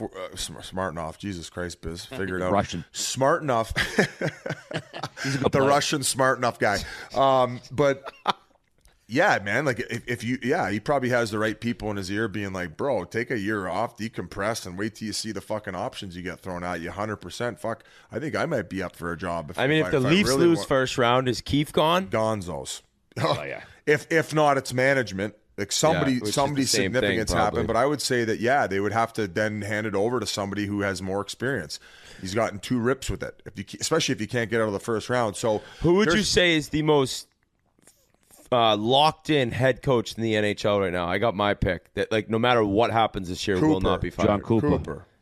Oh shit, that's it. I'm so stupid. It is Coop. I was thinking Brindamore too. Yeah, Brindamore. Oh yeah. But yeah, that's so dumb of me not saying Coop. Guys, question for you guys: do you think with the success that Martin St. Louis has had and his lack of coaching experience, you'll start to see teams take more chances on former players? 100%. I saw Sean Avery posting about this on Instagram as well. I don't know why former players don't get hired as head coaches more often. I really don't, especially guys who've like been really high level players. And I know a lot of people say, well, being a great player doesn't mean you're a great coach. Well, I mean, I'd rather take a risk on a guy who's a great player and really into coaching, whether he's coaching Pee Wee or some level of pro, than some guy who's never played before. Maybe that's bias on me being a player, but I agree with that. Yeah, and 50% of the component is being a good talker and motivator, and especially nowadays, right? Yeah, getting exactly. Through to these kids, right? That's half the battle. So, I would say yes, G. And I think that of the 9 candidates, let's say there's 9 vacancies, I would say that you see 2 where you're like, wow, really nice to see that guy get his chance. Another one that, and I'm not starting a rumor here, DJ Smith in Ottawa. I don't know. I don't follow close enough attention, but is he guaranteed a job next year? I would imagine. I don't think anything's guaranteed because with Melnick's passing, it's like who knows what's going to happen with that team. So, there's going to be a lot of turnover in that position, and more so than ever, you're seeing that. Like every year, it's just like 8 or 9 guys. Boom, boom, boom, boom, boom. Yeah, I can't. I don't think DJ Smith did anything wrong. I mean, the Dorian's got to get him a number 1 goaltender, and he hasn't had that. That handicap as a coach. I don't think he's going anywhere. Maybe Pierre's going to find it. Pierre Maguire. Yeah, well, there you go. But John Hines, Nashville, he's also without a deal. But you got to think they're going to bring him back, given the way he's the job they've done this year. Yep. People just give Yossi the head coaching job. Yeah, seriously, play a coach. And one other note on Bruno, Andrew Burnett, he's gone 44, 15, and 6. He's technically his contract was as an assistant. They did give him a salary bump. But if they go on a run this year, you got to think they're going to probably rip that up and give a nicer deal. We'll obviously see what happens with it, but hopefully going forward, they do. He's got to squash the fake Giroux sitting rumors, or were those true? No, he sat in the third period of that game. He did. So I mean, who knows what happened? I don't know what he did to get sat, but he did take a little break from some playing time. All right, let's see. But we already mentioned the Frozen Four. Congrats to our boy Rudy in Denver. Sonk to Mikey G, who's going to ride around Manhattan. Bunch of free agents. A bunch of college signings happened after that. Of course, Michigan, we mentioned a handful of guys already been drafted. This one was no secret. Defenseman Owen Power, Buffalo's number 1 overall pick last year, signed his entry-level deal. He's going to suit up for his 4th team this calendar year. Tonight in Toronto, as a matter of fact. Pretty awesome. He's a Mississauga native. Also played for Canada in the World Junior Championships, which were canceled. Then the Olympics. His teammate Matty Beniers. Is it Beniers or Beniers? G. I know it's got the Beniers. All right. I've heard it said both ways. Matty Beniers, the number 2 overall pick by Seattle last year, a local lad as well. He did the same. He's going to join Seattle this week. Going to wear number 10. He had 67 points in 61 college games. And their teammate forward Kent Johnson signed with Columbus. They took him 5th overall last year. And this kid, this is a nice story here. Columbus also signed Michigan team captain and undrafted free agent defenseman Nick Blankenberg to a 1-year deal. He just finished his 4th year. This kid was a walk-on at Michigan. He fucking never got drafted by any junior teams.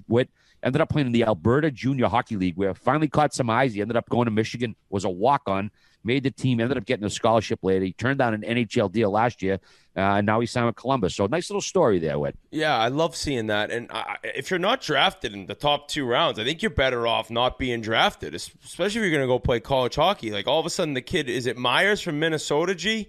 Is that his name? Yes, that's correct. Yeah, he's basically interviewing 30 different teams. He's going to be the one, like, it's going to be the opposite of the draft where Yzerman's like offering him bong rips. Yeah. He's going to be able to ask the team's question. And I think where am I getting my weed? Yeah, exactly. Where are you going to get my weed from? So I actually saw a guy in the NCAA title game. I'm reaching out and talking to you right now. His last name's Livingstone. He's number 23, big D man on Minnesota State Mankato. I like his game a lot. Not the, like, his skating. He's not the fastest skater, but he's very smooth. Logged a ton of minutes. Good with the puck, and he's a sophomore, but he's an older sophomore. So I was talking to a couple scouts, and they're like, "Yeah, everyone has a lot of interest in this kid, but he wants to go back to school." I'm sorry, you got to leave school, Livingstone. You got to leave school. You can always go back to school. Right now, the way I just saw you play, there's a tough national loss in the national title game, but the numbers he had this year, it's like strike while the iron's hot. This kid's he kind of reminded me of like Chris Tanev a little bit, just a big righty that a ton of teams would have interest in. And more than anything, I'm talking to these guys who I know a lot of times want to go back to school. And if you're a drafted player, that maybe changes a little bit because you already have the team that's going to be able to sign you and have interest in bringing you into the fold in a year or two, whenever it is, if you do go back. But these kids who are free agents, you never know what's going to happen. You never know what happens next year. He goes back to school, say Mankato isn't the same team. And I love Mike Hastings, a guy I know pretty well. He's the head coach of Mankato. He's probably going to hate my guts for telling one of his best demon to go back. But UFA defensemen and forwards in college, undrafted, you leave school.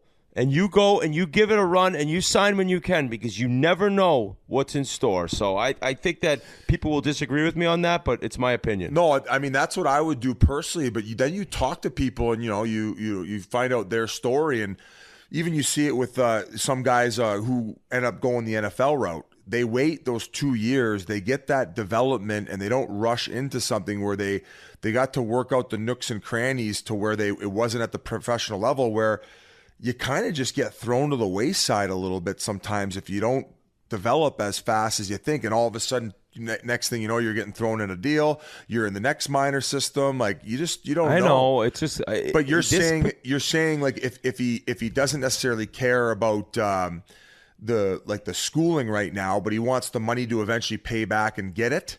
Yeah, then it makes a little bit of sense. But if it's more from the development standpoint, I can understand why certain guys do.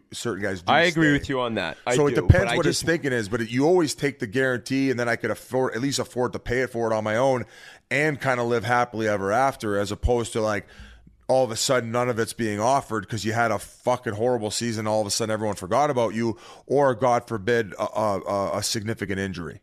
I should not have said everyone. I should have made it more individual to this kid who I watched because I see a lot of potential, and I think he's 22, and it's like, but you're right. There are a lot of kids who may be going back for their senior or junior year, having the chance to sign with any team they want. It is a good thing. So I kind of overspoke there, but this one kid, it's like, dude, you're ready. You're a big defenseman. Get to that next level, and right now with all the interest in you, it's probably time. And he's got the option to which team he can go to, and can he step right into a one-way?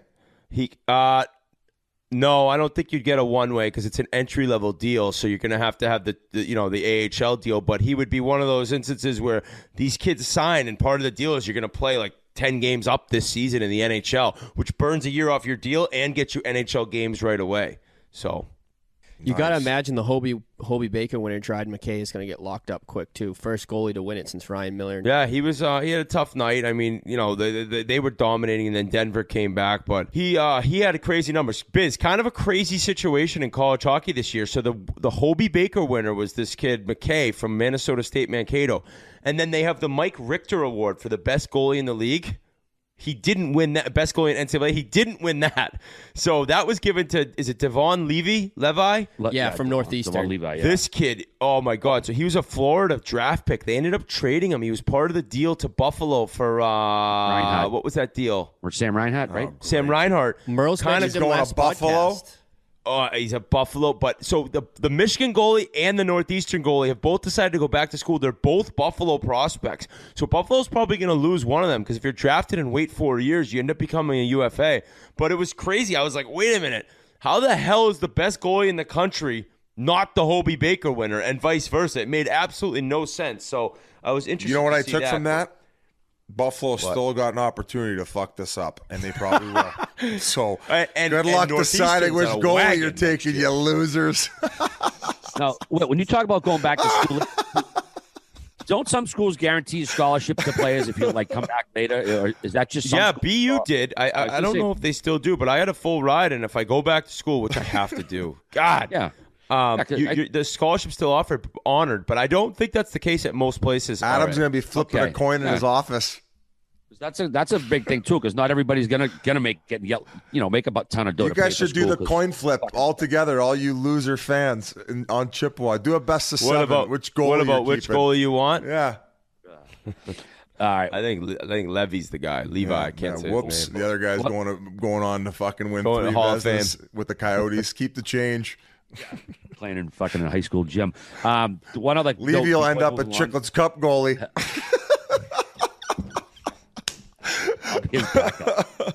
Oh, I'm having too much fun. I'm having too. I should stop. I should stop. Edibles. I got to pump the brakes here. One last note on college. Guys. A hell of a weekend for Denver forward Bobby Brink.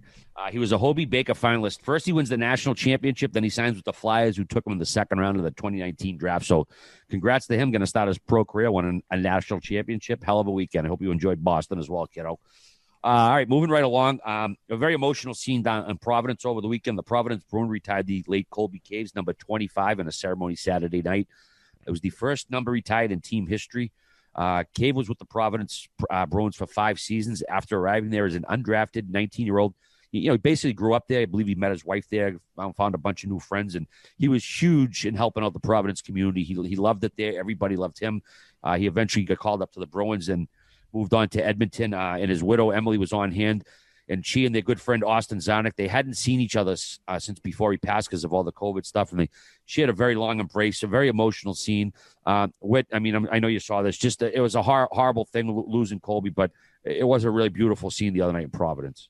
Yeah, it was. And, 5 years there, that's a long time to be on one AHL team, and he really cemented his legacy there, and to see his wife there and see his friend Austin have that hug, it was tough to watch, but it's great that his number and jersey will be up there forever. And I mean, that's still just so shocking and heartbreaking to think about that he's not with us anymore, because you could tell from what everyone said he was a truly special guy. So really tough scene, but also a pretty emotional good thing to see with the emotion that his wife and Austin showed together. Well said, Whit. Well said, brother. Note on the World Juniors in 2023. It's going to be in Canada somewhere. There's no front runner, but it's going to be somewhere, either a combination of Halifax, Moncton, Quebec, and Biz, if I can pronounce this correct, Trois-Rivières. How do you say it? Trois-Rivières. Well, all right, there you go. 3 Rivers. Ottawa. Oh my God, Grinelli's creaming his pants right now. I should have won a Quebec minor Pee Wee tournament just for saying that the way I did. You couldn't even make the travel team. The last spot, the last one, Saskatoon. Name's Regina. All right, boys. That's where Getzlaf is from. Yep. That always reminds you. From where the Regina Pats play out of. His brother played there for the football team. I always hear that. I always kind of think of that quote, 40-year-old virgin, when he's doing all the dates and the girl shows up. She's like, "What's up? Name's Gina." You remember that scene? Fucking. No, I'm glad I don't. All right, 40-year-old virgin. It's a modern classic. I know other people out there. I'd rather get my chest waxed than fucking hear you say that line again. Kelly Clarkson. That movie. Now we're talking. Classic.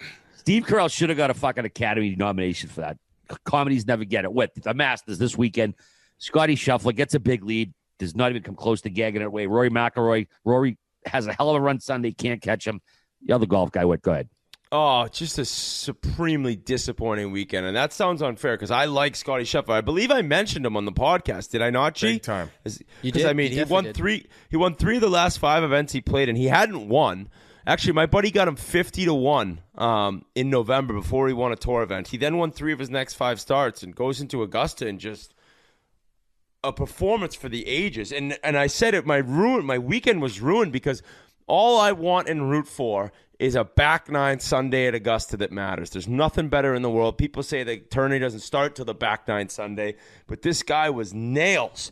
I mean, he seems like such. I talked about what he said to his dad, or what his dad said to him after he won the match play, in terms of, like, I'm not even proud of you for your golf. I'm proud of you for the person you are. And I was so interested to see. He talked about after in the press conference, Biz. He mentioned that Sunday morning he broke down and he was crying like a baby, his own words. And he was talking to his wife. He said, I'm not ready for this moment. This moment feels bigger than me. I don't feel ready. And which is like really opening up as a player. He's really religious. And he talked about what his wife said to him, that, like, we don't control what happens to us in this life. I'm going to love you if you shoot 82 or 65. You are ready for this. Just go out there and have, like, he talked about trusting God, trusting his faith. They're very religious people. And it was just really cool to see the opening up of a current day athlete talking about breaking down in tears. And people talk about, like, the Masters is just so meaningful. You play in the tournament. You have a lifetime exemption in the tournament. You're forever a Masters champion. The green jacket, everything that goes with it. You're member cemented to golf history. For golf history, and God knows what it means financially. You're probably going to end up making $30 million based on that win alone, just in the future. Yeah. And I was rooting against him in a way that I was going to be happy if he won. I just wanted him to win in close fashion, but the guy was just nails. And I mean, the shot he hit on Saturday on 18, where he lost the ball left. I think he had a 4-shot lead at the time, and he lost the ball left. Took him a while to find it. Then it was all this. It was like the ugly side of golf, where they're trying to figure out his drop and his, like, where he's going to put the ball. So it took a little while. And this idiot Nick Faldo. So if you don't know Nick Faldo, I think he won 6 majors, including a couple green jackets at Augusta. The guy is the worst analyst in sports. Is he really? As good. Oh, my God. He's a muppet. He's pretty harsh, isn't he? But he's not even harsh. He's just dumb. He says the worst things at the worst times that make no sense. Biz, so he's taking the drop, and I don't know how far out he was. Say he was 230, 240. And Faldo's going on with his stupid English accent, and I love English accents, but his sounds stupid. And he's talking about, Scotty's going to lay up 80 yards short of the green. All of a sudden, the guy rips a 3-iron, lands like 10 feet from the pin, and rolls long. I'm like, this is the Masters analyst that they got telling us that he's going to lay up 80 yards short of the green. He's striping his 3rd shot because he had to take the drop, but he ends up getting up and down from back of that green, making an unreal bogey. So he kept his 3-shot lead going into Sunday, which did not mean much. I mean, 6 under and 9 under. Cameron Smith, who I was kind of rooting for, I bet him live plus 250 on Saturday night. Yeah. And Smith went out. This kid's a G. He went out and he won the Players. He birdied 1 and 2. And Scheffler, all of a sudden, it's a 1-shot lead, and they get to the 3rd hole and shot of the tournament. Scottie Scheffler short and 2 of the green and chips in. It was a hard up and down. He chips it in. Beautiful shot. He hit it into the slope, bounces, releases, checks, and goes in the hole. And meanwhile, Cameron Smith was in the same spot, and he couldn't get up and down. So that was a 2-shot wing and went back. 2-shot swing went back to a 3-shot lead, and that was kind of it. It was upsetting to see that there wasn't really the dramatic finish that I wanted, but you got to shout out this Scheffler. 4 of his last 6 tournaments he's won. He's the number 1 player in the world. He was that before he even won the Masters. So I'm really happy for what seems like a great guy. Good breakdown of the golf wit. Tiger had, shocking that he played. Now I'll say this, and this may not go over well with the millions of Tiger Woods fans in the world.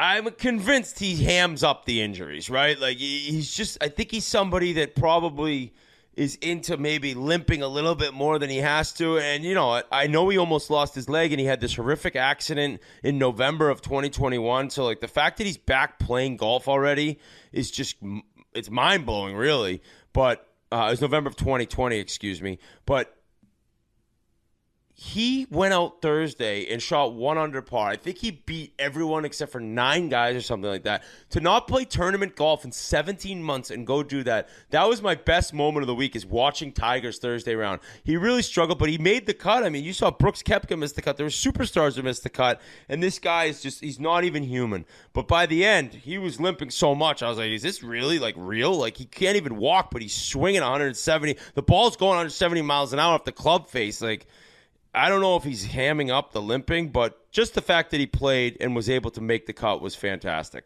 What sounds like Brendan Gallagher talking about Stutzle right now. Yeah. Holy shit. We might have a little. Well, Tiger's also the guy who one time said his wrist dislocated in the middle of a round and he popped it back in. I'm like, I don't know about that. But he's had a million injuries. I'm just kind of like, he might be hamming it up. He might be Tim Stutzle in it a little bit. But it's still amazing to watch. I understand there was something sacrilegious happened earlier in the week before the Masters.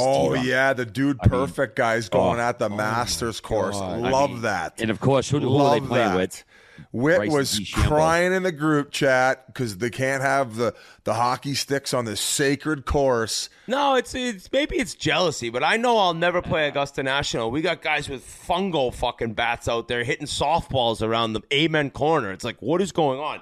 And everyone's like, well, Dude Perfect has 57 million YouTube subscribers. Okay. And I guess that's Augusta National looking to grow the game. But not only do you allow Dude Perfect, Dude Perfect is so popular and makes millions upon millions and is a much bigger deal than I would ever imagine or hope to be in my life. But, like, do they not have this weird thing that they have this monopoly over trick shots where they could spend 3 days filming it till it finally works? Does anyone else think that about Dude Perfect? Like, they release these videos of these amazing trick shots. Okay, well, if you sit there for fucking 6 weeks and record, at one point you're going to get it done. Like a biz ad. Yeah, exactly. Biz probably gets ad reads done quicker than Dude Perfect does some of these tricks that they end up releasing. Yeah, let's go head to head. Let's go head to head with them. I will say I do not get the appeal. They're like playing croquet on the 13th green. I'm like, what is going on? And they got the biggest idiot of all time, Bryson DeChambeau. I wonder if our followers are Team Dude Perfect or not Team Dude Perfect. I think Dude Perfect's really big for like 10-year-olds. Oh. They were like Nickelodeon. I know we have the odd, Rick from Red Deer letting his younger kid listen, but no, that's pretty much. We don't got a big demographic in that. I mean, maybe Sandy from San Jose is a huge friggin' Dude Perfect fan, and they're out there slamming their car as they're driving to work. But I just don't see how cool it is to see something that you know has been tried over and over and over. If Dude Perfect's live streaming these trick shots, I'm all in. But you release a video that you've done something millions of times before it's actually happened. Is for me disingenuous. For them to get on Augusta National and me know that I will never sniff that place besides walking around with a cigar and a beer, it makes me sick. It makes me sick. They didn't even play golf. Hey, you know who's entertaining with the trick shots even more so than Dude Perfect was during the whole pandemic, Dana Beers and Marty Mush. Were you watching the ping pong games they were doing? Yeah, I think one night they had to stay up all night because they weren't able to get it done. They weren't going to bed till they did it. That's more entertaining because it's real. Yeah, we should get them on Augusta now. Marty Mush has a better chance of like cleaning the toilets at Augusta National than he does playing golf there. And Dana Beers, I mean, they'd have to roll him through the gates of Magnolia Lane. I love those guys. They are good. They're good dudes. Oh man, I know they always talk about the NBA. They say like this league that goes around Twitter. Well, Sunday night, this league, Lakers coach Frank Vogel, he basically found out he was shit-canned via a Woj tweet. Well, Adrian Wojnarowski, the NBA reporter, he tweets out that tomorrow it's the Lakers are going to announce they fired their coach. Like, so this dude coach the game comes out and then the press is like, "Oh, did you know you got fired?" Like, is that not the worst way to find out you got shit canned? Traded's one thing because you still have a fucking job, but like fucking, I know Woj has a job to do, but somebody leaked it to it. Like, that's got to be brutal, dude. You come out of a game, you probably know you're gonna get fired at some point the way the season went, even though fucking LeBron's the GM. But it's like you fucking fired on fucking because of Woj puts it on Twitter. Man, that's got to be. I can think of a worse way. They send out. They send out the other coach and they buzz that horn for the free throw. tag him. And he subs out. Hey, I was gonna say if they put it on the big screen and like during Kiss Cam, it just ends with like, "Hey Frank, you're fired." Yeah, starting as new coach. Sorry, old coach, you're out of this one. For the last Somebody game, comes and rips the clipboard out of his hand. Okay, so we went from a coach being threatened by one of his players last week, sick league, to now they're firing a guy like this. Yeah, that's a shitty way to find out. Then what? Did LeBron already do a press conference about it before the season was officially over? I will say there's nothing more Hollywood and Lakers than this season and how it played out for them on the opposite side of winning. And I would expect nothing less, and nothing surprises me with the NBA anymore. We've seen this season we've seen the bodyguards run out on the court to get in fist fights. We've seen coaches getting threatened, and now this. No, nothing surprises me. What do you think of it? All right, what do you got? It happened, I think, today or late last night. There's a clip of an NBA ref. You know how they go to the table and lean in if they're doing a review, and a girl walks by, and the ref his jaw drops. He's totally staring at this girl drop by. I'll send it to you, dude. It's fucking hilarious. Like nowadays, he's probably gonna get fucking canceled because he's staring at a girl and fucking looking. No, he'll be good. And he was probably putting in a bet before he saw the girl walk by. Must have been a dime. But either way, while we're talking Lakers, man, I know what winning time. I mentioned it. The Lakers show on HBO. I think it's honestly one of the most entertaining fucking shows on. Not as entertaining as their regular season this year. Oh, I don't know. What did you try it again or not? No, I haven't, but I got a couple different shows I got to get into. I watched that We Crashed. I told you I really like that. I got to give Winning Time again another shot. I was told that Better Call Saul is fantastic television. Yeah. Oh my God! I was a big Breaking Bad guy, and I just saw the ad that it's the final season coming up, so I might start Better Call Saul. But I'm not trying to be the guy like. 2 kids, I play golf, we got the job. Like, I don't really have time to watch shows. It sounds crazy. Like, I want to watch so many shows. I watch NHL games at night, so it's like, when do I watch the show? I don't have that time. Yeah. Like, married guys out there with kids know, like, if you're laying around the house and then the wife walks in, she's like, what are you doing? Oh, I'm on episode 3 of Better Call Season Saul. 4, first season. It's 12. like, you're more likely to finish that episode. You're more likely to catch a frying pan off the forehead than to finish that episode. Like, you're not allowed to watch TV when you have kids. It's crazy. Yeah, no married, no kids. I watch my shit after the last game on the West Coast game, 1 o'clock. Boom. That's when I do my stuff. He starts it at 1 a.m. Oh, we know, all right. We see it on Instagram. G wanted to chime in. Guys, rappers are getting soft. Rappers are getting extremely soft. Biz, I know you're into the rap drama, so I have I got some beef here for you guys. All right. Gilly the Kid does $1 million worth of game. Huge fan of him. He's so funny. Very funny. He is absolutely hilarious. Wiz Khalifa got his Instagram banished. 2.5 million followers. Banished down the tube, and that's a guy who's posting multiple times a day. He really utilizes Instagram. Wiz Khalifa is soft, got it banished, and I'll tell you why. Wiz Khalifa has been working out a lot lately. I don't know if you guys have seen. He started. He does MMA. He's doing a lot of fighting in MMA, but he's posting a lot of these workouts online onto Instagram, and he's wearing these like little. Basically spandex shorts where his dick and balls are flapping everywhere. You can see everything, but it's well known. So Gilly just commented a chirp on his Instagram being like, dude, if you want me to keep following you got to throw on some shorts. Like this is pretty crazy here. So Wiz Khalifa responds with basically a video saying that Gilly chirping him for this is just like when kids in high school used to make fun of him because he could read better than them. He then deleted the video. And then he got Gilly's Instagram taken down. The craziest thing in the world. Oh, he got his. I thought you meant Wiz Khalifa's got shut down. I was like, why? Because he's got his cock and balls fucking hanging around everywhere as I touch my cock and balls here. Wait, so just all he wrote was just, hey, put some shorts on, and he got his that gets your Instagram taken down? I think he chirped him in how Gilly chirps. I don't think it was just that, but it was a simple chirp, and it was taken down for his account was taken down for bullying and harassment. I'd like to know what the full message was and how innocent it was, but at the end of the day, I mean, taking a guy's life. I mean, it's got to be a suspension, right? Though not like. It's not gone forever. I mean, no? but just the mere fact that Wiz Khalifa, a rapper, is reporting him for like a harmless chirp. Gilly the Kid is a comedian. He's like, that's what he does. He chirps people. He makes fun of people. And to act like you're this like hard rapper and then report someone for bullying, harassment, for telling you to put your shorts on when your dick and balls are clearly out. I gotta see. I don't know. I'm gonna look at the videos of Wiz Khalifa's dick and balls. Oh, they're flopping everywhere. So I can judge. What's your cock and balls? Have you seen these videos, Whit? Would you watch these videos? I don't.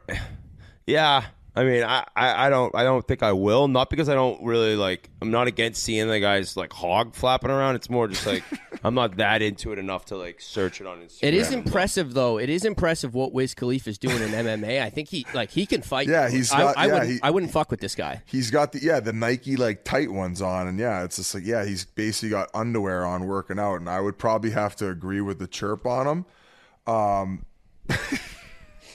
Oh, have you guys change the subject? Yeah. Sorry, sure. Go ahead, Biz. Go ahead. I just want to see what the message was, but I think it's funny that Gilly did end up saying something. But it's bizarre that he's posting these videos of like nonstop him and his dick and balls hanging out. Yeah, it's ridiculous. Have you guys seen the video of the end of the 14 and under USA Hockey National Championship game? No. I may have because there've been so many videos. Guys get teams screwed lately. You will see this and want to throw up. Shattuck St. Mary is playing the Chicago Mission, okay? It's in Chicago. So I've heard a couple rumblings, like, the connection to the city. A Chicago Mission player comes down the middle of the ice. This is overtime. And takes a backhander. Actually, it could have been a forehand shot. I don't remember. The goalie is at the top of the crease, maybe the middle of the crease. Catches the puck like this, okay? The referee is standing right in front of the goalie and immediately goes like this, goal! And the Chicago Mission player is like turning up ice and sees him go goal and starts going bananas. The team gets off the ice, national champions. It is one of the most embarrassing, disgraceful displays I've ever seen from a referee. The referee should never, ever, ever be allowed to referee a hockey game again. I feel so bad for the kids from Shattuck St. Mary. When you guys, anyone out there, Google 14U and national championship game winner, Shattuck St. Mary, Chicago Mission, you will throw up seeing where this referee is and seeing the goalie catch the puck way outside at the crease and then for this ref to call goal. I had to bring it up because I was shown the clip on Saturday and I was so disgusted. I wrote it down on my phone, bring it up on Chiclets. It is so brutal. Can you? I feel so bad for the kids on. Can you send it over? Can you send it over? I will send it over. I thought it was like right now. A mistake. When I thought because I'm like, there's no way that the puck. I know, and how did it not get taken back? I was confused. I'm like, I must be missing something here because I'm like, there's no way that they could award that based on what I'm watching here. But that's absolutely incredible. And I need you to watch the right Wiz now. Khalifa video, and I need to know what you're more disgusted by, that referee or Wiz's cock and balls. Dude, this is more disgusting than 2 girls, 1 cup. Oh, we're not going to go there. That's a video. A couple things you guys might want to watch. A couple more recommendations here. The Tony Hawk documentary on HBO, Until the Wheels Fall Off.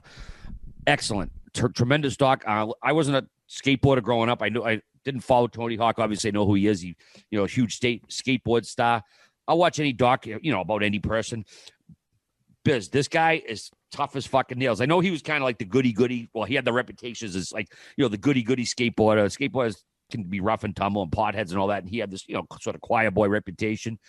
This guy took fucking so many beatings, Biz. Like, I cringed so many times watching those wipeouts, like concussions. It was like, this guy is tough as nails. He's still like 53, still skating, still taking slams out there. But it gives his whole life. I mean, he was born like, all his siblings are like 20 years older than him. His mother was like 43 when she had him. So he was like this, like, like the runt of the family. And it kind of, gave him a complex as he talks about as he gets older, because he did have issues. He was very forward, very open, which, you want in a documentary. You don't want it like propaganda or spun a certain way. I highly recommend it if you're looking for a great doc on one of the, the greatest athletes of the last 30 years. What this guy did was unprecedented. Love I have a total new respect for Tony Hawk and what he done. And if you don't like him, watch it. You'll change your opinion of him. Yeah, he's funny on social media too. So send that over. I'd love to watch that. Good shit. And one more on HBO too. This dropped the first 3 episodes. It's a new drama series. It's called Tokyo Vice. The first episode was directed by Michael Mann, one of my favorite directors of all time, directed Heat. I believe he's producing it as well.